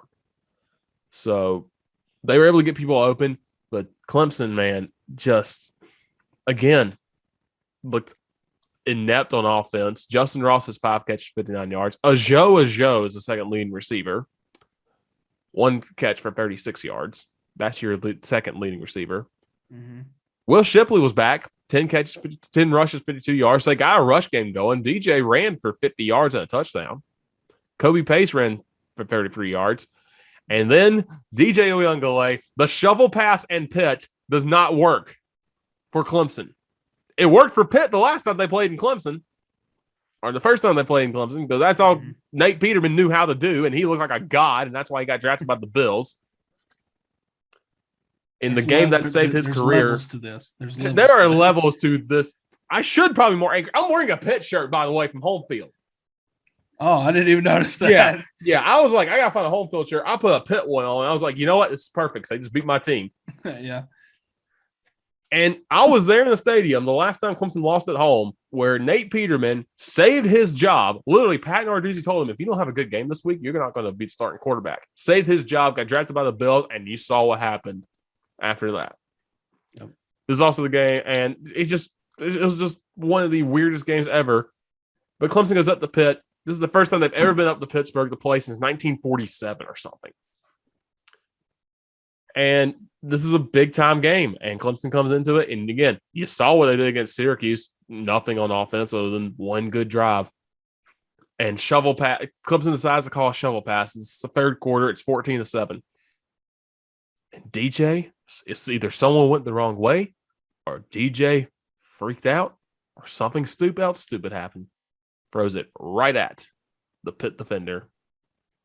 I believe that was, I'm not sure who that was. Oh, Servokia Dennis. What a name. And he picks it off, returns it to the house, 50 yards for a touchdown. Yeah. And with this offense, Clemson down 21-7, that game's over. Yeah. And now you see Tyson Pomachuk, who's a good quarterback, but was not supposed to be the kind of guy like DJ Uyunglele was. Mm-hmm. He comes in. He does fine. 3 of 7, 23 yards. He rushed for 15 yards. I think at that point they decided to run the ball. Clemson stayed within the realm of possibility of, we might win this game, but nothing really to be like, oh, we're going to win this game. No. It was just, it's frustrating. If you're a Clemson fan, like of how long I've been, you've seen this before. You've seen teams go up and just have horrible days. Yeah. Sometimes it's against teams you're not supposed to have horrible days against, like Wake Forest. That's the whole reason Tommy Bowden got fired. Yeah. Maryland was always a four in the side. It felt like NC State at times. Boston College, frustrated because of Matt Ryan. If you're a newer Clemson fan, of course, you're used to the success they've had under Dabo Swinney, especially over the past 6 years or so, the world's falling down for you. I don't think the world's falling down on Clemson, but they got to fix something. I don't know if it's DJ Uyunglele. I don't know if it's Tony Elliott, and they were just hiding it because they had a good rushing game and a great quarterback the past few years. Yeah.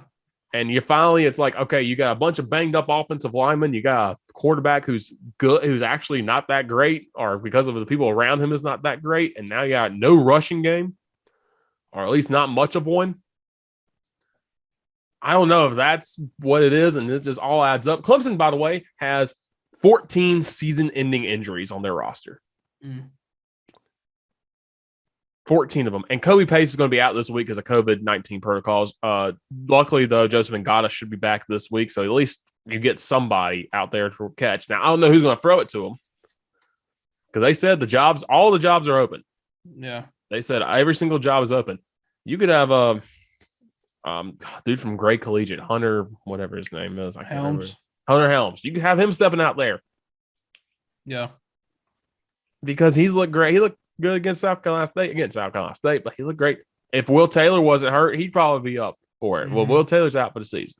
Yeah. So, yeah, you get Will Shipley back, and then you lose Kobe Pace for this week. It's just a revolving door of you look like you're going to have some kind of bright spot, and then something happens stupid to make it look bad. So, I don't know if Uyunglele, I don't know if it's just a mental thing. If it's just the combination of your all offensive line's not good and you don't have a great running core like you did have last year. Because, again, the stats this year, 109 completions, 1,102 passing yards. I'm surprised he's over 1,000 yards, but it's taken him 7 games to get there. Right. 4 touchdowns and 5 picks. He does have some rushing touchdowns, of course. Mm-hmm. But, man, it's frustrating. It's tough to watch. It's frustrating that you're 4-3. You're not going to win the ACC. There's still a path for Clemson to win the ACC. It's going to take forever and a day, which the ACC is the dumbest football conference of all time. True. So it could happen. You need NC State to lose twice, and you need Wake Forest to lose twice, and you got to beat Wake Forest. Mm-hmm. Which that could all happen with the way the ACC decides to play football. But you're going to have to get in high gear. Also, Matt Brockhorst, the one great offensive lineman, the senior leader, he's out for the year.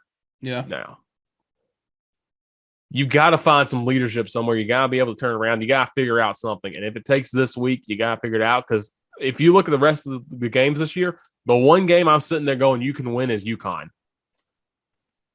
Because looking at the schedule with Florida State, I started to find somewhat of a groove. It's not much of one. Yeah. But against this Clemson team, it could be enough. Louisville is a weird football team. Mm-hmm. UConn sucks. You should be them. Wake Forest is the best offense in the nation right now. They ain't got no defense, but their offense is phenomenal. Yeah. And in South Carolina, again, we talked about their offense is bad, but that's going to be the worst football game of the year. Yep. It's going to be 5-4. Awful. No one's going to watch that game, and everybody's going to hate themselves for watching it and playing in it. But right. it is just so frustrating.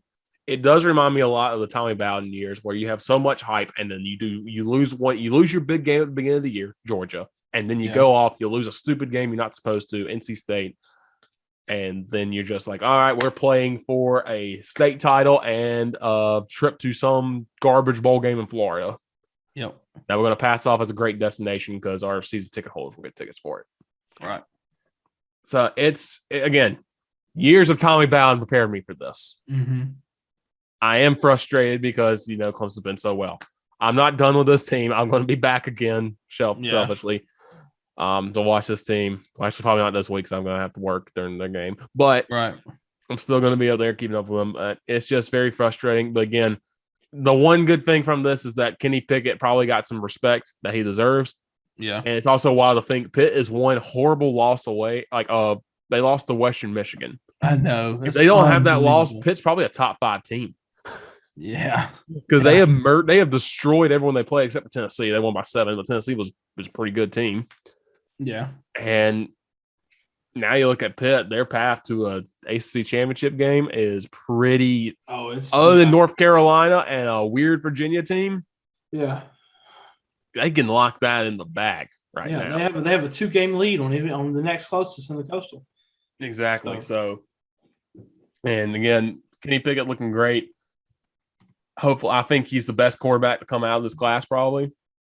Mm-hmm. And, if nothing else, when that Pitt Wake Forest championship game is on prime time on ABC at 8:00, you're going to have to respect Sam Hartman and Kenny Pickett. Yeah. Yeah. That's just my frustrations. This is, of course, airing our frustration time, I think, this week on college football.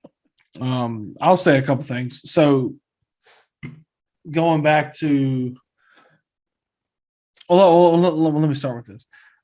A lot of Clemson fans are prepared for this. Like you said, a lot of Clemson fans have been there for the Tommy Bowden years, the pre 2010 maybe 2009 Tigers. And if you've been around for that, like, you get it. But there's a lot of, call them bandwagon, call them whatever. Like, they just haven't experienced this, and the sky is falling. But you're one of the ones that obviously has been there, so And I don't know. I still don't know what the issue is. I still don't know. Is it DJ? Is it offensive coordinator? At this point, I'm just going to guess and say it's both, because I think there's fault on both sides the more I watch it, because DJ's obviously not making the throws that we thought he was going to be able to make, or he's just not. The bar was set so high, and I mean, obviously, Trevor Lawrence for 3 years, Deshaun Watson before that. Like, you've been absolutely blessed. Even Taj Boyd, been blessed with freak athlete. Even Kelly Bryant that 1 year, gunslingers, and then DJ sets the bar so high with a just magical game against Notre Dame. That was a loss, but I mean, it gave the most passing yards at Notre Dame. Yeah, it gave you serious hope for the future. You're just like, oh, he's for real. We got weapons. It's going to be great. And it's come out this year and just looked so abysmal. And I think there's fault on both sides. Like, some of the play calls, dumb. Tony Elliott, like, what are you doing? Mm-hmm. Some of the throws, dumb. DJ, what are you doing? So I think there's fault on both sides. Some of the drops too. The receivers haven't been as great. Right. The receivers aren't the freak athletes like the Sammy Watkins, DeAndre Correct. Hopkins. Yeah. They aren't as sure-handed as the Hunter Renfrows are. But man, it's not on one person. It's I guess it's a team effort. It's on everybody. Mm-hmm. But Clemson, I don't think they're going to go anywhere. I don't think they're not leaving. The dynasty is not over, though. The wheels have not completely fallen off. Yeah. I think you're allowed to have one subpar year. Mm-hmm. And subpar being anything not making the ACC championship game, which only a handful of people do. I mean, heck, they could win out and win a bowl game and be 10-3 still. All right. That could still happen. Yeah, so the sky's not falling for Clemson fans. Obviously, it doesn't look great right now. But let me say a couple things about Pitt. Pitt, that loss to Western Michigan. What in the world? How they gotta stupid. Have one. They gotta have one. I know. How dumb? Because Pitt, literally, like you said, is a top 10 team without that loss. Mm-hmm. But Pitt's playing great. Pickett getting some respect. 25-39, 302, 2 touchdowns for him. What a day. Especially against this Clemson defense, who is good. The one spot of Clemson that we knew like hard 100% coming back, like, okay, this unit's going to be good, and regardless of the record, and they have looked good, and they're every bit as advertised. But props to Pitt. They played a really good game. Driver's seat in the Coastal. It's just wild to see Clemson at 4-3. It's crazy. So weird. They're tied for third right now, Louisville and Florida State. Yep. So that's just weird right now, man, to see after all the years. We're going to dive into the week, by the way. Just want to give a World Series update. Jorge Soler got a leadoff home run to start off. And the Braves are up 2-0. The Astros do the bases loaded, but with 2 outs in the bottom of the first. So if you hear us break in at some point during this, we are watching this during Game 1 of the World Series. Yes, I do have my phone on. I honestly forgot about it until I got the I just realized. I saw the update and I was like, oh my God, I forgot. Yeah. So we'll look through the schedule this week. Wrap of the week, Coastal Carolina. It was not a good week for South Carolina teams. They start off on Wednesday. They go to App State and lose 30-27. Chase Bryce leaves a perfect drive toward the end. So after getting smacked by Lafayette, App State comes up and upsets Coastal. So good for Chase Bryce. I mean, I'm happy for him. Yeah, because when he left Clemson, it obviously didn't work out at Duke. But happy that things are working out a little bit better in Appalachian State now. They still have a chance to compete for the Sun Belt. I mean, so we'll see how it goes. Yeah, just a wild scene up there, and what's been a pretty good little rivalry since they both moved up to the FBS. On Thursday, you had SMU roll over Tulane 55-26. Tanner Mordecai continues to be one of those great SMU quarterbacks that can just sling it, 427 yards passing in that run and shoot offense. SMU undefeated still. Setting up a big-time matchup toward the end of the year with Cincinnati as of right now. So don't forget that Tulane took Oklahoma to the brink and they're 1-6. Yeah, Tulane has fallen. I just want to say that. Yeah. Then on Friday, Oh boy. Our UConn Huskies get smacked by a very bad Middle Tennessee State team, 44-13. Mm-hmm. This was the only other game where I could see them winning besides Yale. They barely beat Yale, and then they get smacked by 31 to subpar Middle Tennessee State. Yeah. I think this is the third quarterback that you kind of strutted out there. Yeah, I believe so. They strutted out Steven Krajewski. Yeah. Little Pomachuk got hurt a few weeks ago. So yeah.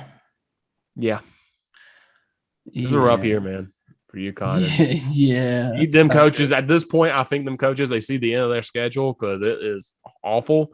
They're probably like, get me out of here. They're calling everybody they know. Be like, y'all got a job for me next year. Right. Washington beats Arizona 21-16. Arizona had a chance to win this game. Oh, what a terrible They had a chance to win this game.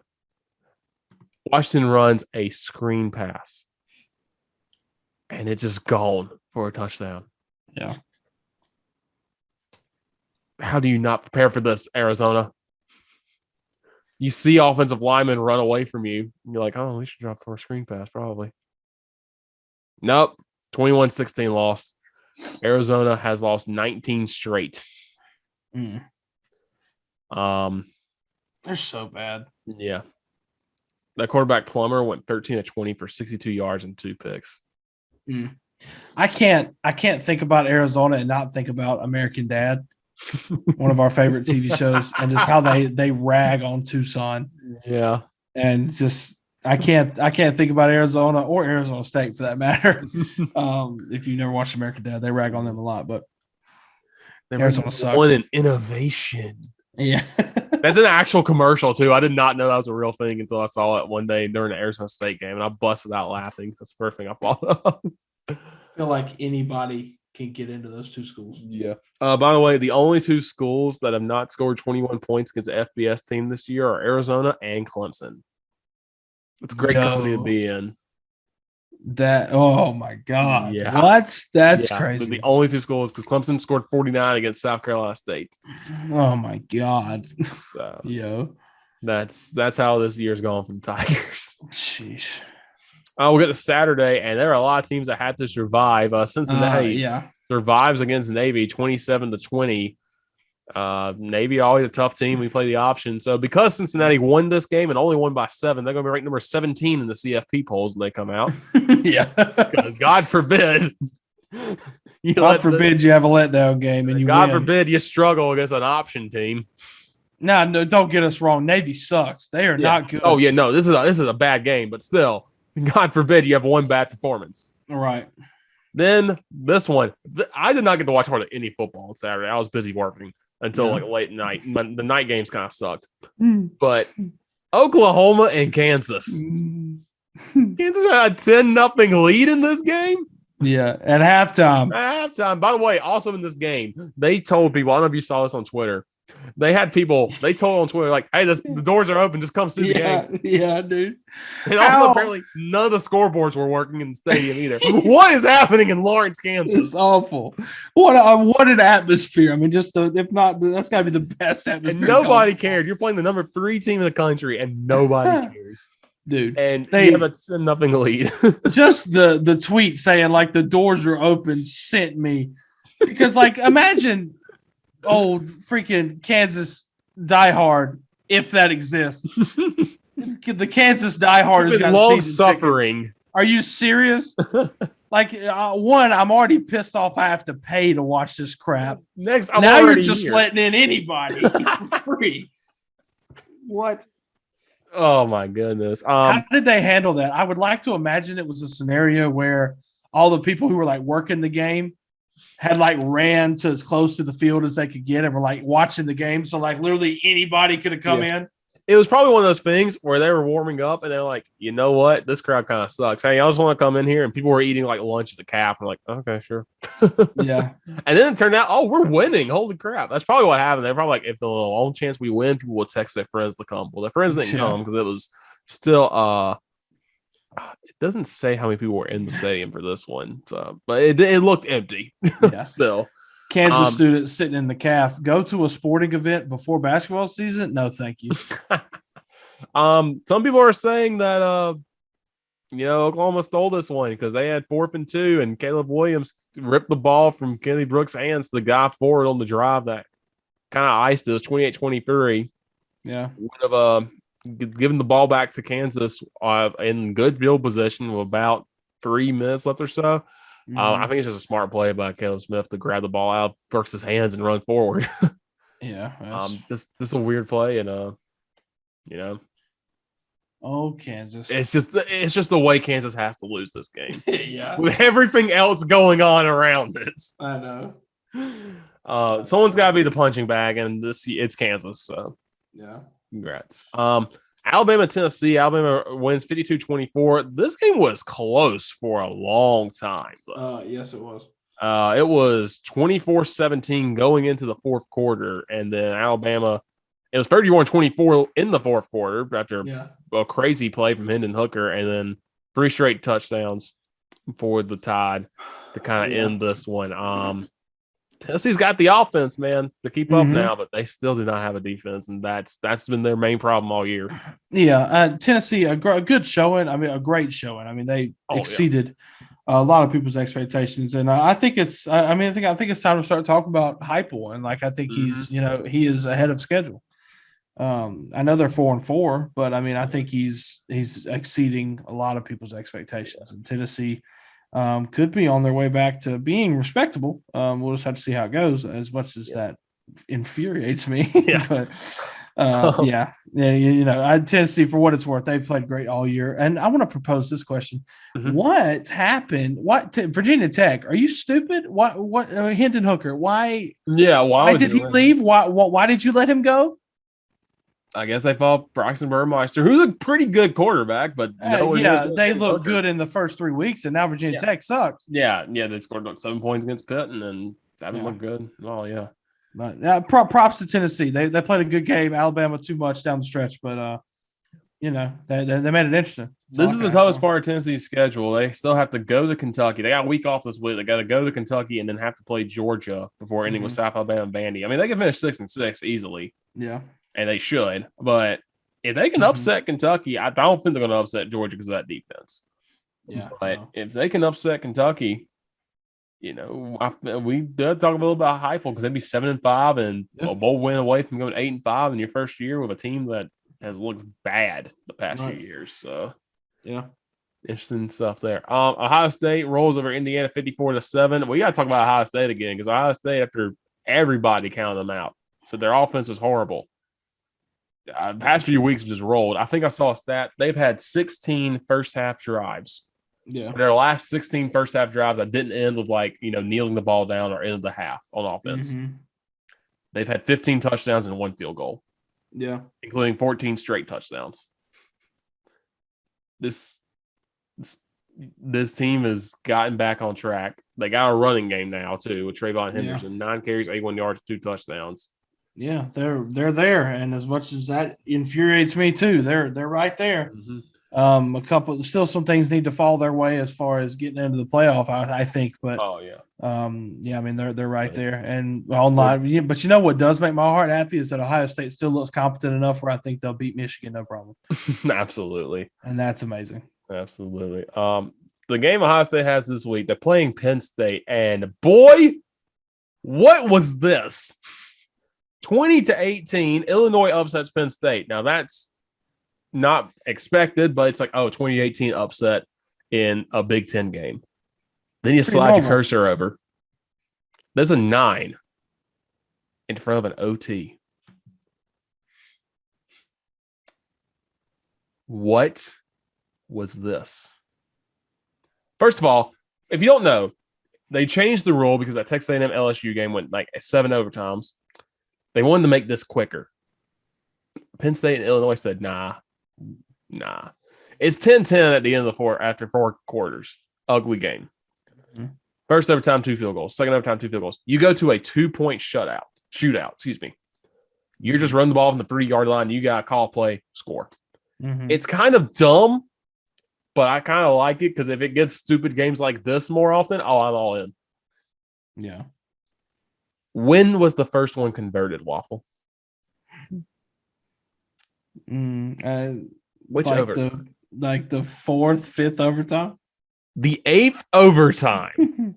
Illinois and Penn State both converted on their 2-point conversions. And then the ninth, Illinois converted. And Penn State did not. Illinois wins this 2018. First of all, the fact that Illinois was in this game, they were down 10-0 in the second quarter. And Penn State, I guess, just put it in park. Yeah. And like Illinois was without Sikowski, the starting quarterback. He got hurt. And they lost their best running back in the overtimes because he got hurt. Penn State tried a trick play, and wide open is Sean Clifford, and he dropped it on there in the third overtime that would have won the game, 18-16. It was the Philly special, and they tried it wide open. Yeah. And he just dropped it. And this was painful. This game is all. It didn't even hit the over, and it went 9 overtimes. This is the maybe not necessarily for the regular time of the game, but in overtime, this is the worst offensive performance I've ever watched. And I'm a South Carolina fan. And I've watched plenty of incompetent offenses, and also with my NFL team, plenty of incompetent offenses. Listen to these freaking stats. Now, Illinois running the ball. Okay. Illinois, Chase Brown, 33 carries, 223 yards, had a touchdown. Joshua McCray, 24 yards, 24 carries, 142 yards. Okay. Sitkowski, 8 of 19 for 38 yards and 1 pick. Here's the crazy thing. Sean Clifford for Penn State was 19 of 34 for 165 yards and a touchdown. Okay. Sean Clifford's QBR is 17.8. Sikowski's is 20.7. How does that happen? Well, I'm at a loss for words over that stat. That is a meaningless stat, but that blows my mind. How does that happen? Illinois, what? I get it. You're running the ball good, but like, ew.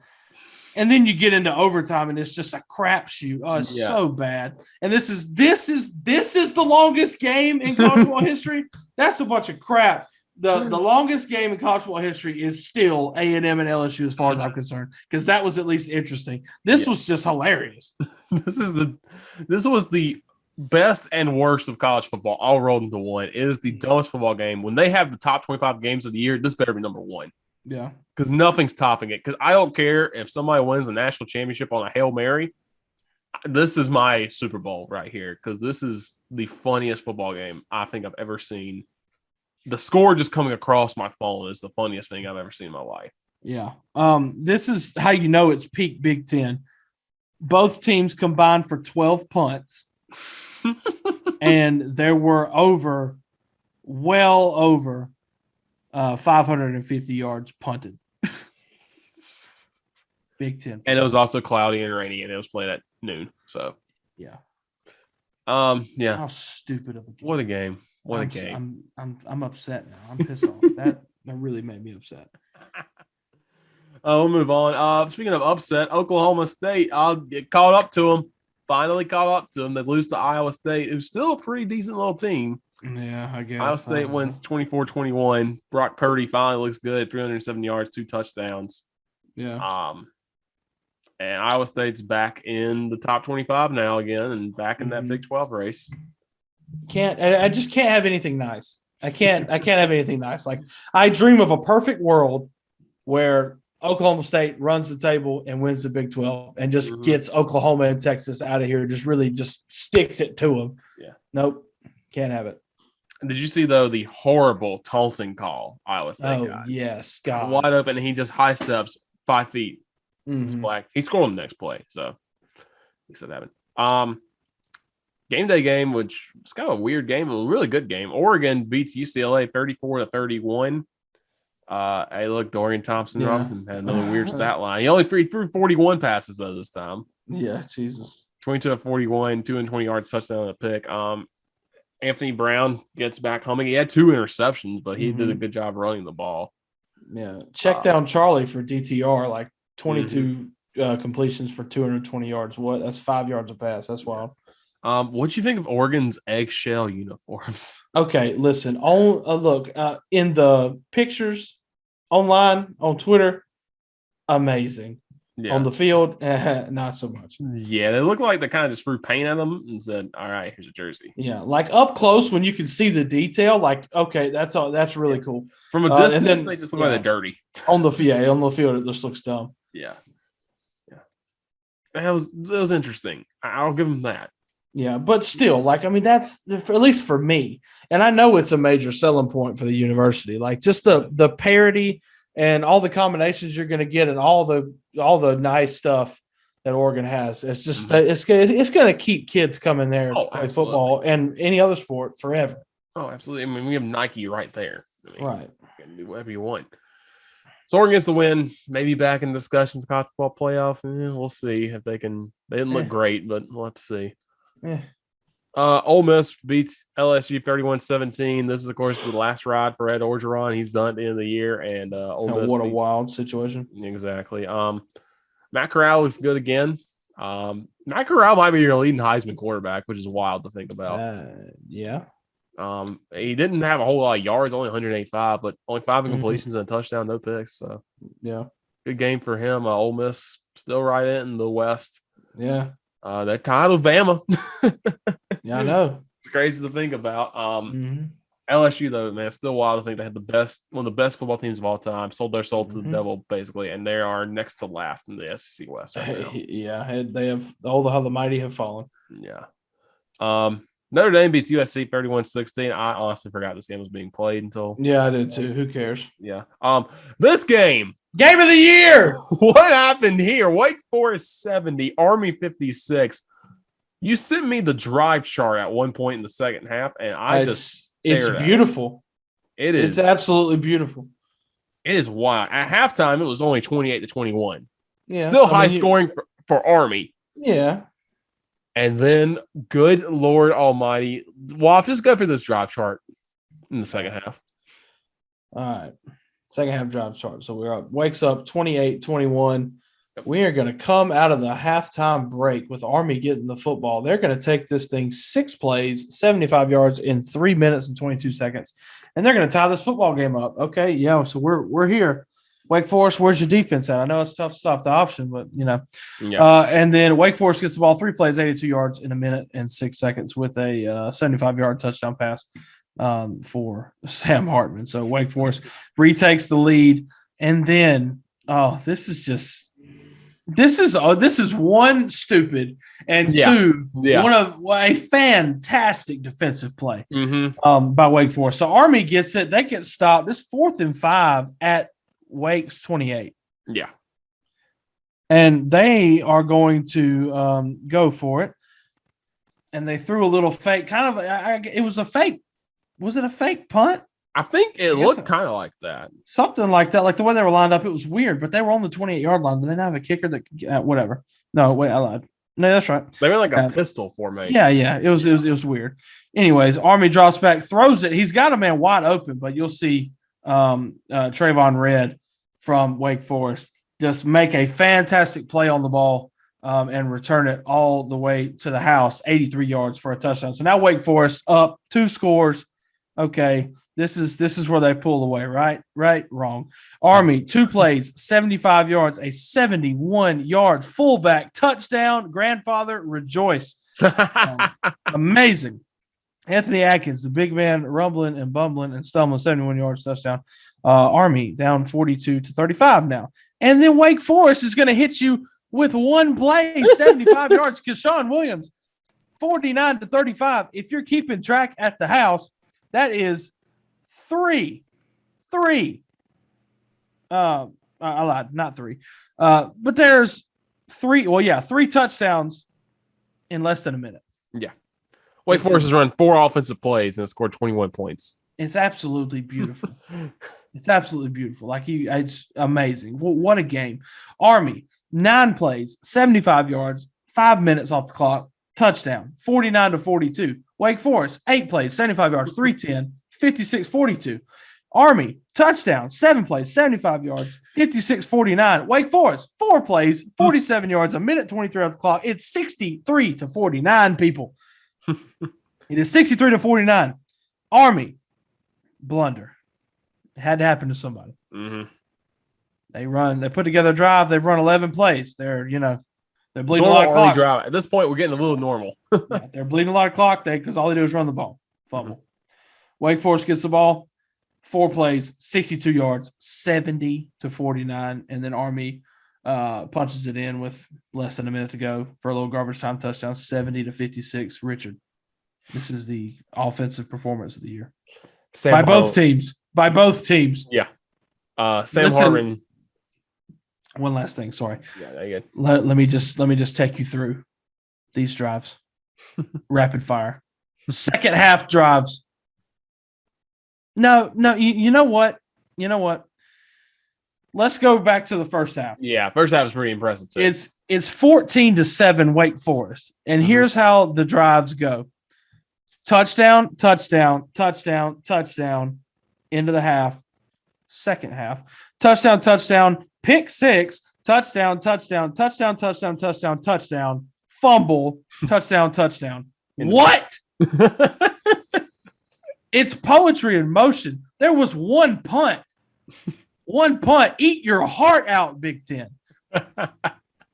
Touchdown, touchdown, touchdown, punt, downs. Okay, 2 drives there. It's like, okay, what's going on? Touchdown, touchdown, touchdown, touchdown, in the half, touchdown, touchdown, pick 6, touchdown, touchdown, touchdown, touchdown, touchdown, touchdown, fumble, touchdown, touchdown. That's the best football game I've ever watched, Richard. This was amazing.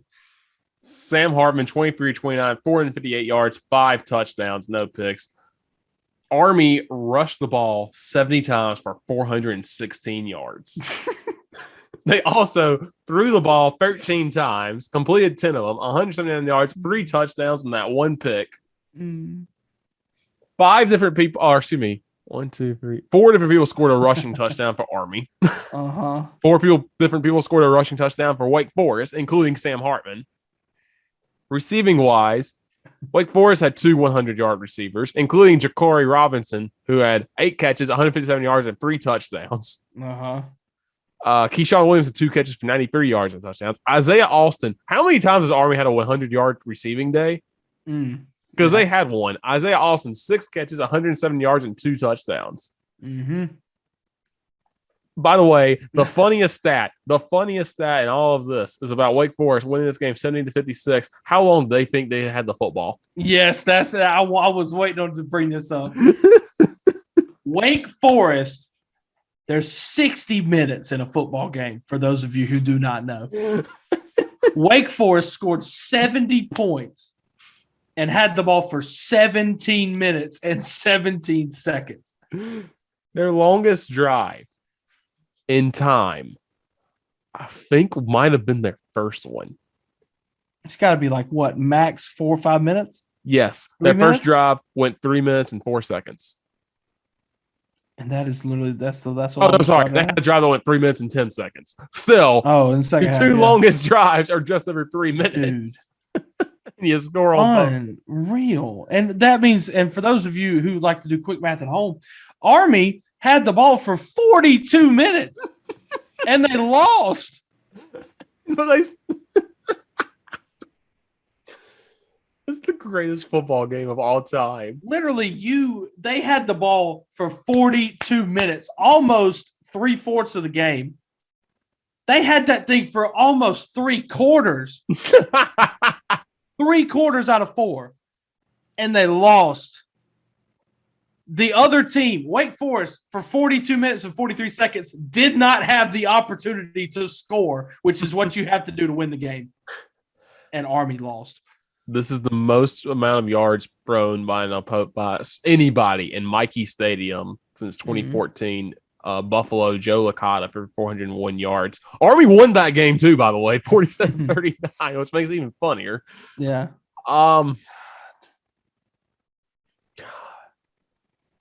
This is we knew this was going to be a weird game. I thought it was going to be on the other end, a low-scoring game. Yeah. I did not expect Army to keep up with Wake Forest. Does this mean there's a lot of problems with Wake Forest's defense? Absolutely. Do I care? No, because this is hilarious and this is great. Absolutely not. And Wake Forest, if Wake Forest drops 100 on people each week on their way to the ACC championship and the national championship, I'm all for it. I'm here. The most exciting team in football. God, that Pitt Wake Forest game is going to be 63-62, and we're all going to be rejoicing. I got one more thing to say about this game. Army ran 84 plays. They had, or 83 plays. They had at least 13 pass attempts because they were 10 of 13. Mm-hmm. And as they ran the ball 70 times. Wake Forest had 29 passing plays and 23 rushing plays. So that's what, 52? Yeah, 52. Huh? That's crazy. That's ridiculous, dude. Oh my God, this game. This was so enjoyable. I enjoyed every second of this football game. I'm telling you, it's the best football game I've ever watched in my life. So great, man. Like Southern Cal, Texas, Vince Young, get out. This is the best football game I've ever watched in my life. If you can promise me every Wake Forest game is going to be like this, I'm already all in on the Deeks. I will take it. In on the Deeks. I will take it. You want to talk about viewership for the college football playoff? Oh my God, yes. If they just get into an absolute dogfight with Ohio Alabama or Georgia, somehow Wake Forest and Georgia, yeah. Georgia's defense just forgets everything that got them here. Stetson Bennett becomes the greatest quarterback of all time. Yeah. Yes, and they have a shootout, and they go to 10 overtimes because screw you, Penn State and Illinois. They go to 10 overtimes, and the final score is 100-98. In favor of Wake Forest. I gotta stop playing football because nothing's going to top that game. You can kill me right there. There's nothing in my life that's going to bring me more fulfillment than watching Wake Forest beat Georgia 100-98 in the national title game. Oh my God, this so great, man. How did we get here? Again, if you can promise me that Wake every week, I'm tuning in. Please, God, best game I've ever seen. The only thing that would have made it better if it was on Jefferson Pilot. That or Raycon. Yeah. Raycon. With the score rolling on the bottom of the scoreboard. Yeah, you're right. Amazing. I don't know if y'all remember. This is a side tangent. Raycom's final ACC football game was North Carolina NC State. They got into a giant fight at the end of the game, the two teams, and the score was completely wrong on the scoreboard, and it was showing scores from last week on the ticker as NC State and North Carolina are punching each other. That's how Raycom Sports left in college football, and that's the greatest thing I've ever seen in my life. Oh my God! Speaking of the ACC and just wild games, Miami upsets NC State 31-30. The U's back. Well, off the U's. No, they're not. They're not. No, they're not. They're never going to be back. But NC State, you blew it, son. Jesus.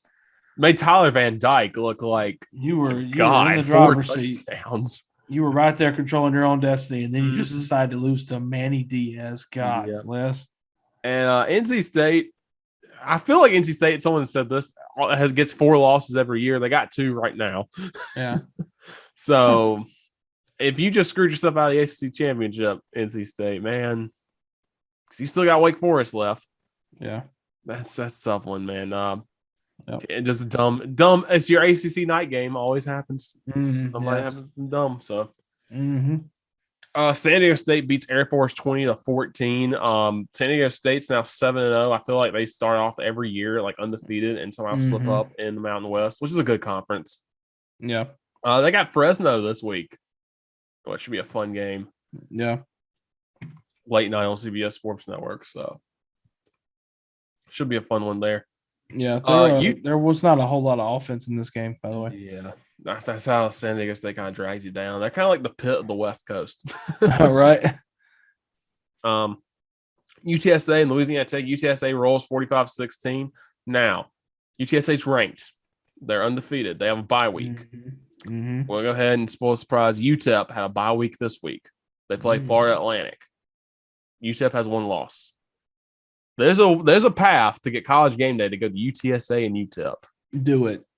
They've already moved that game. That game was supposed to be played like 1 o'clock on like ESPN Plus. That game is now at 9 o'clock on ESPN 2. So we're getting there.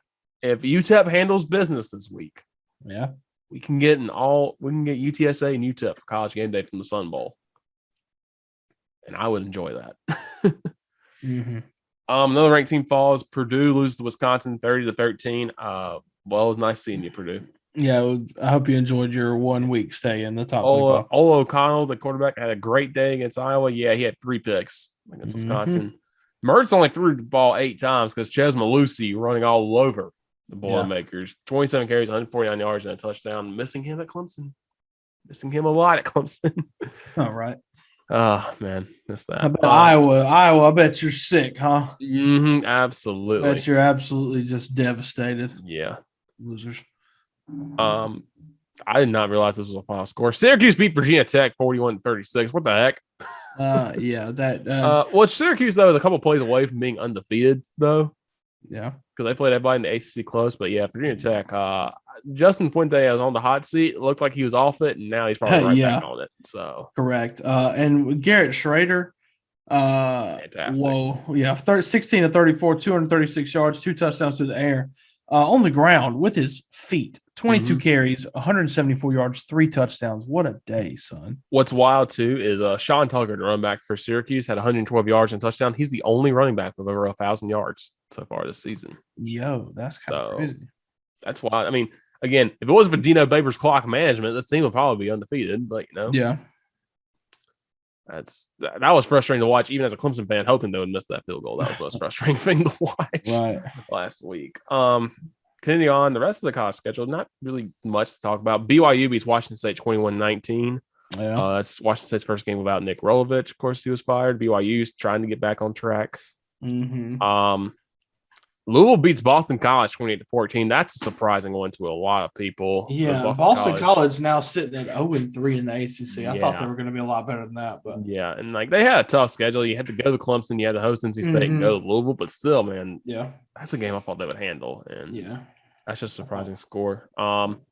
Houston ECU, not much to talk about. Houston wins 31-24. This game was delayed by like 6 hours because of lightning.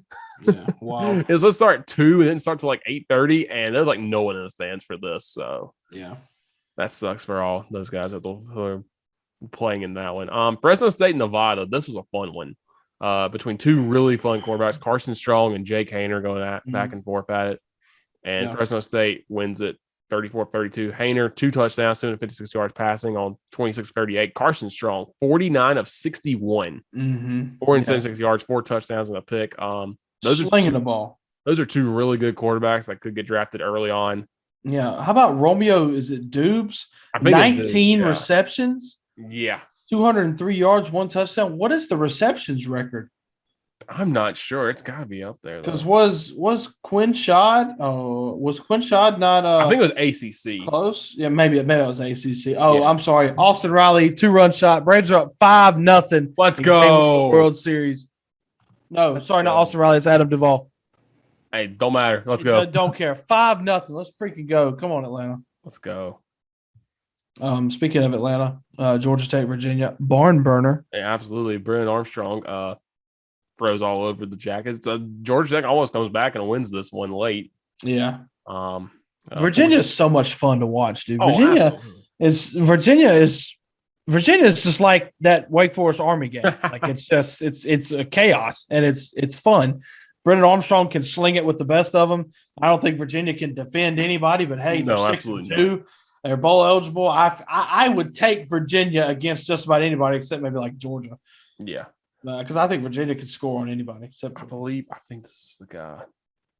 Yes. Have you seen their player, Keaton Thompson, who's listed as he's the wears number 99, was a quarterback. He's listed as a football player. He plays quarterback, wide receiver, and running back. Yo. And he is amazing. He had 7 rushes for 65 yards, and he had 8 catches for 89 yards in this game. So he's awesome. The boy does it all. Yep. So that's going to do it for week 8 of college football season. And then we'll dive into week 9 real quick. Only game really to talk about in depth for is Clemson and Florida State, because South Carolina has the week off. Thankfully to you, Waffle, and your help. Yep. Clemson plays Florida State 3:30 p.m. on ESPN. Don't know who you're going to get at quarterback for Clemson. Nope. Interesting to see what happens there. Jordan Travis is starting to get going, Florida State, and that's why this game worries me a lot more at the beginning of the year. If you had told me at the beginning of the year what the score would be, I'd say Clemson wins this one pretty handily, like 31-7 or something like that. Yeah. And now, man, with the way Jordan Travis has been playing, that's going to be tough where this defense is banged up. They've won 3 straight. Now, Grant, 2 of those wins are Syracuse and North Carolina, and then they beat UMass last week. But still, 3 straight wins after the way they started off the season. I'm intrigued to see who comes in to play quarterback. Will Shipley get more of the carries since Cody Pace is out? And then defense got to bow up because you can't break like they did against Pitt. Pitt kind of broke them. You got to see. Hopefully, Jordan Travis can't figure that out. Yeah. It'll be a tough one. Florida State does allow a lot of rushing yards. They allow 158 a game. They also allow 230 passing yards. Again, passing game has not been there for Clemson. They don't pass the ball well, this Florida State. They do run it well, and that's mostly with Jordan Travis running. But if Clemson can make them one-dimensional, and kind of what they did against Boston College, kind of bottle them up, I think they have a better chance to win this game. Hold on. They're picked to win by 10. I'd be very surprised if they cover that. This game is probably going to be another one where Clemson has one good drive, slows it down, and ends up winning it somehow. Yeah, I would agree. I think Clemson, the same thing. Like Clemson should win this game, but like you've said, at this point in the season, like I've given Clemson every benefit of the doubt because I think they have earned that, and they have earned the right for me to think that I think that they can beat anybody. But at this point in time, like it's a toss up. Like I don't know. I really don't know what to say. Like I think Clemson should and could win this game, but I can also see them losing. I have no idea. Absolutely. Just depends on who shows up and who's going to make plays. If they can establish a good running game against this Florida State defense, that'll bode well for them. I do think Clemson will win. We'll just have to see. Yeah, absolutely. Going for the football schedule this week. Of course, this comes out on Thursday. On Thursday, you have Troy and Coastal Carolina. Coastal trying to rebound after that loss to App State. On Friday, you have UNLV and Nevada. UNLV is the only other winless team in the FBS besides Arizona, excuse me. So, yeah, that's probably going to be an ugly game with Carson Strong quarterback for Nevada. So, yeah, could get rough. On Saturday, starting off at noon, Cincinnati goes to Tulane. Tickets are as low as $3 for this one. Cincinnati should roll, get back on track. This is a big one. This is the game day game. Fantastic. Michigan State, classic old school, probably punch in the mouth rivalry game. Winner gets in the driver's seat for that East Division, which is so good for the Big Ten this year. I am pulling so hard for Michigan State. Please win this game. They're the only kind of offense that looks like similar to Ohio State's in the Big Ten. So yeah, please win this game so that I don't have to at the end of the year watch Michigan beat Ohio State for the first time in forever because that's just funny, and 2 beat Ohio State to make it to the Big Ten championship game. Please go ahead and dispose of them. Absolutely. Also at noon, Iowa, Wisconsin play each other. That game is going to be like 9-7. Yeah, sneaky terrible. Yeah, it's going to end in like 2 hours though. So yeah, quick day at Camp Randall. Not a lot of time to jump around, huh? Get it? Or they go to 9 overtimes again. I would just love to see the Big Ten just one up itself each week. We're having 10 overtimes this week. Stop, please. Maybe instead of overtimes, we'll get like 3 safeties. 6-4 again. Baylor and Texas play each other. We'll find out if Texas is any good. Find out if Baylor's any good because Baylor, I feel like, is kind of sleepwalking this year. Yeah, at times. It seems like the type of game that Texas is going to win, and who knows? It won't matter. Yeah. Pitt and Miami. Pitt, do not lose to this Miami. Please God, don't lose to Miami. They are getting cocky again, and I do not want to hear them just yell the U as no. Please, please, Pitt, please. Continuing on down the list, Iowa State goes to West Virginia. That could be a trap game. Coming off that big win, and West Virginia's a tough place to play. Yeah. And what Neil Brown's done up there so far in his tenure. Iowa State back in the top 25, see if they can kind of redeem themselves and finish out with a good season. Because I do like Matt Campbell a lot. Yeah. I think he's a really good coach, and I would love to see Iowa State be good, but they just can't win the big ones. Exactly. On CBS, the world's largest outdoor cocktail party, Florida and Georgia.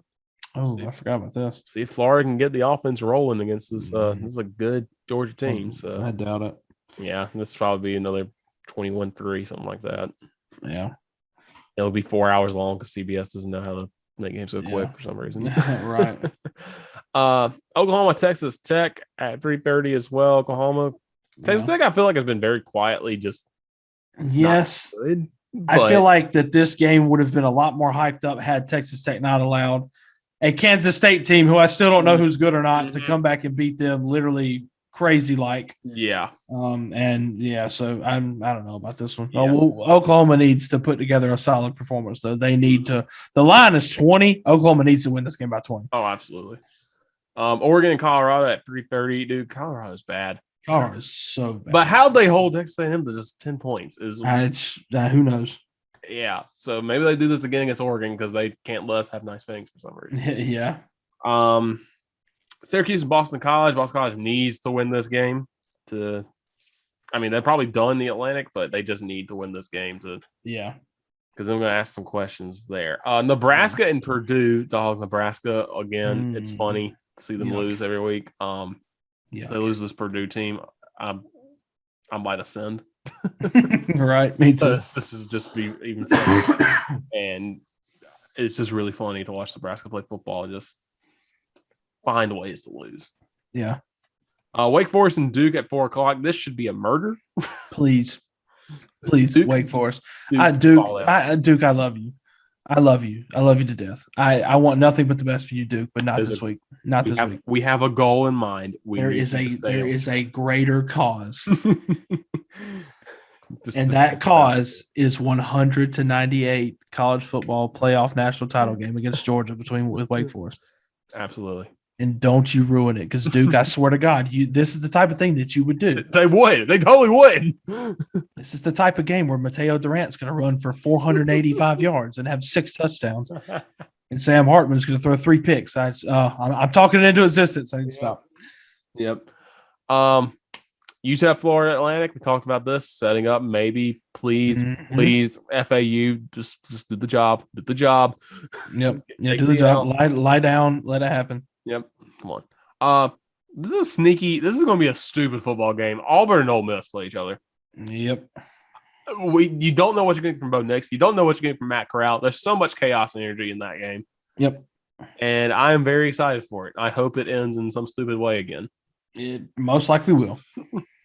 Kentucky goes to Mississippi State in a night game. That could be a sneaky trap game. Kentucky took a week off after that Georgia loss, try to get it set, but it's either closely contested or a murder. There's no in between. Yeah.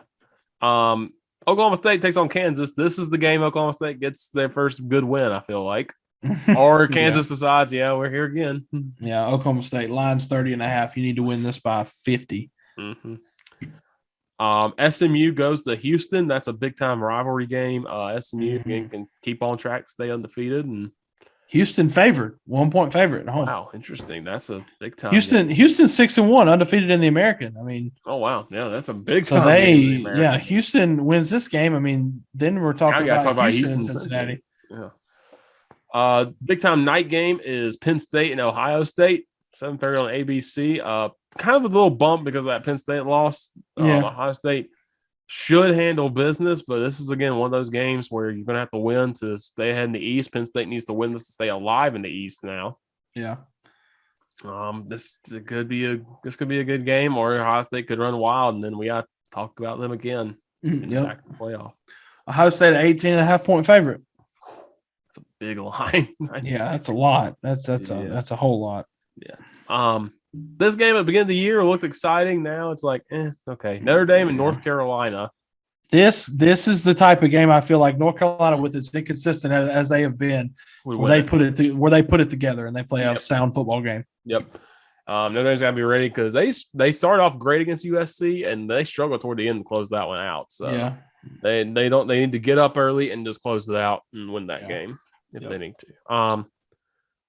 your late night games. This is a sneaky good one. BYU and Virginia, Bronco Mendenhall revenge game, possibly all the way out in Provo for the Cavs against BYU, and they might break the scoreboard in that one. I'm telling you, dude. I'll take Virginia anytime I can. Virginia's getting 2.5. I am hard pushing Virginia plus 2.5. 10:30, Fresno State and San Diego State. Like we said, that's a key Mountain West game at 10:30 p.m. And then this is the dumbest football game too, because I don't know who's good. Stanford and Washington at 10:30. That's gonna be terrible. That game's gonna be 20-12 or surprisingly 13. Not on the Pac-12 network, so we actually do get to watch it on Fox Sports 1. I know, yeah, amazing. I think there's only one game on the Pac-12 network this weekend.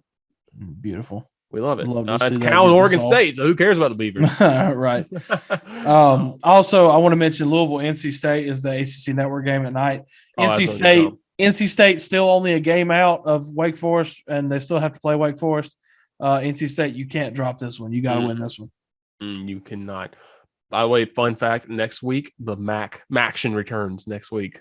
Yeah, Tuesday night Mac games, baby. That's where dreams are made from. We love it. We love it. Yep, absolutely. So that's your college football schedule. Looking again, Braves still up 5-0. See it. Love to see Braves. it. Go Braves. Go Braves. So we'll go ahead and we'll close this out. What are your top plays of the week? I'll go ahead and tell you mine. I got to pull up so I remember the name. It was Knoxville Catholic. I cannot remember the name of this wide receiver, but he's number 7 for Knoxville Catholic, and I'll try to edit this name in as soon as I can. He catches this ball. They're playing Powell in the televised game here in Knoxville. And they're playing Powell. The final drive of the game for Knoxville Catholic. There's about 20 seconds left. Throw to the end zone. He's wide open. He drops the ball, and he drops it between his legs and catches it between his legs in the end zone off his butt to preserve the touchdown. It's incredible. The TV crew got a great camera shot of this. I sent it to Waffle, and I was like, dude, this is insane. It was a wild play. Just what a play by him and by Knoxville Catholic, one of the powerhouses here in Knoxville, to get the big-time win on the road on the televised game, and just a great play. He literally looks like, he does a between the legs for like a basketball dunk. He does that with the ball, but catches it off his butt. It's insane. Right. So, Waffle, what you got here? Mine, I have to go back to the greatest game that's ever been played on the field. I'm going back to Wake Forest and Army, and I have to go back to the 83-yard pick six by Wake Forest, just because it was such a fantastic play by Wake Forest's Travion Red. And as we go through it here, you see Army lining up on the 28-yard line, and they're in a very deep. It's a 7-yard formation. Yeah, like he's 7 yards behind the center. So really unsure of what they're going to do here. They might pooch punt it. I mean, who knows? I don't know why they hadn't kicked the field goal. I guess they don't have a good kicker, whatever. But in this game, it turns out field goals ain't going to win you nothing. So, but anyway, Army, he takes the snap at the 35-yard line. He kind of rolls out to the right. He's looking for the throwback. As he throws it, he's got his man. He's wide open. But you can see Travion Red, who is lined up at the top of the screen. And as the receiver comes across, Travion Red, who is at least 10 yards away from the Army receiver, turns around, flips his head, gets all the way over there, and gets the interception, takes it all the way to the house. Just a fantastic play by Travion Red, all the way down to the house. And that just really put it to 42-28 for Wake Forest, and just kept the chaos rolling. I'm here for it. What a play by Travion Red. Absolutely. Hey, we told you Wake Forest was a team to watch this year. That's a great job by them this year, and a lot of fun. Again, when you can promise me that every week. Yeah, I'll take it. I'm watching. Ratings through the roof. Yep, absolutely. So that's going to do it for this week. I have no idea how long the time was on this. Probably very long, because we spent so much time Wake Forest game. I think we're at, like, if I had to guess, I'd say we're at like 2:20, 2 hours 20 minutes. That's not bad. That's not bad. That's better. Again, y'all like the 4-hour ones apparently. So, maybe we're here. We'll just like 1 week, we're just gonna have Waffle and rant about South Carolina football while I read like Harry Potter or something, and we'll see what that does. Yeah. But Waffle, anything you got to plug this week? Not much. I'm getting my second COVID shot tomorrow, so Nice. Yay me for getting injected with the 5G. I'll be able to power everybody's phone. There you go. Hey, it's fun, man. You got great signal all the time. Right. So I'm getting that tomorrow, which is cool. And then I'm also the PA in Landry soccer tomorrow night. So hopefully we'll see how the second shot makes me feel. But yeah, as the evening rolls up, I will be PAing Landry men's soccer tomorrow night. Running into that's it. Yeah. I don't have any high school football this week. Emerald got beat by Clinton High School here in South Carolina last Friday night, 47-0. So Emerald having to get a win over Union County, who took the current best team in the region to the brink last week. But Union, I'm pretty sure, does not have a win. I think they don't. I feel like they don't, or they have one. But they have a great offense, and which is synonymous with old Union County teams. Which I know if you're not from South Carolina, you have no idea what we're talking about. Even if you are from South Carolina, you probably don't know what we're talking about. If you're not in a certain area, you don't know what. Right. So but Union, good offense. Emerald, don't know. I don't know what to say about it. It's wild. Injuries galore and just offensive incompetence, a lot like Carolina. But anyway, so yeah, that's what I got this week, and I'll be watching football all weekend. Cool. This weekend, got a busy weekend at Carson Newman. It's homecoming weekend. Starts on Thursday and Friday. Got some volleyball matches. Soccer has got a big match. Football's got a game against Mars Hill on Saturday, but the big time matchup, it features Limestone from Gaffney. Carson Newman plays Limestone in men's and women's soccer. The women winner of that game gets in the driver's seat to host a first round game in the South Atlantic Conference tournament. They're both tied for fourth right now. The men, if the Carson Newman men win this game, they clinch the South Atlantic Conference regular season championship, which would be huge. Limestone is still ranked, I believe. They ranked number 11 in the country. And Limestone was ranked as high as number 9, but they've fallen off a bit. Carson Newman is first in the conference right now, thanks to a draw by Limestone. But if Carson Newman wins outright, they win the championship. That's at 7:30 p.m. I won't be able to call, but I'll be working that game. If you want to tune into that, I'll also be doing the pregame show for the Carson Newman football game against Mars Hill. That starts at 2:00, and the halftime show as well. So a lot going on this weekend. I don't know how much college football I'm going to get to watch this weekend, unfortunately. Hopefully I get to watch some, and then Sunday, of course, NFL with the Bills back is going to be fun, and fun week ahead. So yeah, thank y'all so much, and also continue to go Braves this week. God, no, it's going to make me mad. They go up 3-0 and they have a chance to clinch on Saturday while I'm working. I'm going to be so mad. Oh, I know. If it goes 7, I think game 7. I don't know. Hold on. I don't know. Game 6 or 7 will probably be when we record, so we might have to plan accordingly. Do a live one. Possibly. Yeah, we could do that. But let's see. Or take a break and then just record after and go crazy because we closed it out finally. Thank God. Right. Yeah. Hopefully. Again, it's early in this game in the series. We could. Yeah. They could totally be blown by now going Atlanta teams, but right. See if they can do the dang thing. Yeah. Hopefully. Yeah, that's going to close us out. Thank y'all so much for joining us this week, and as usual, we'll see you next time. You've been listening to Breakfast Time with Waffle and Richard.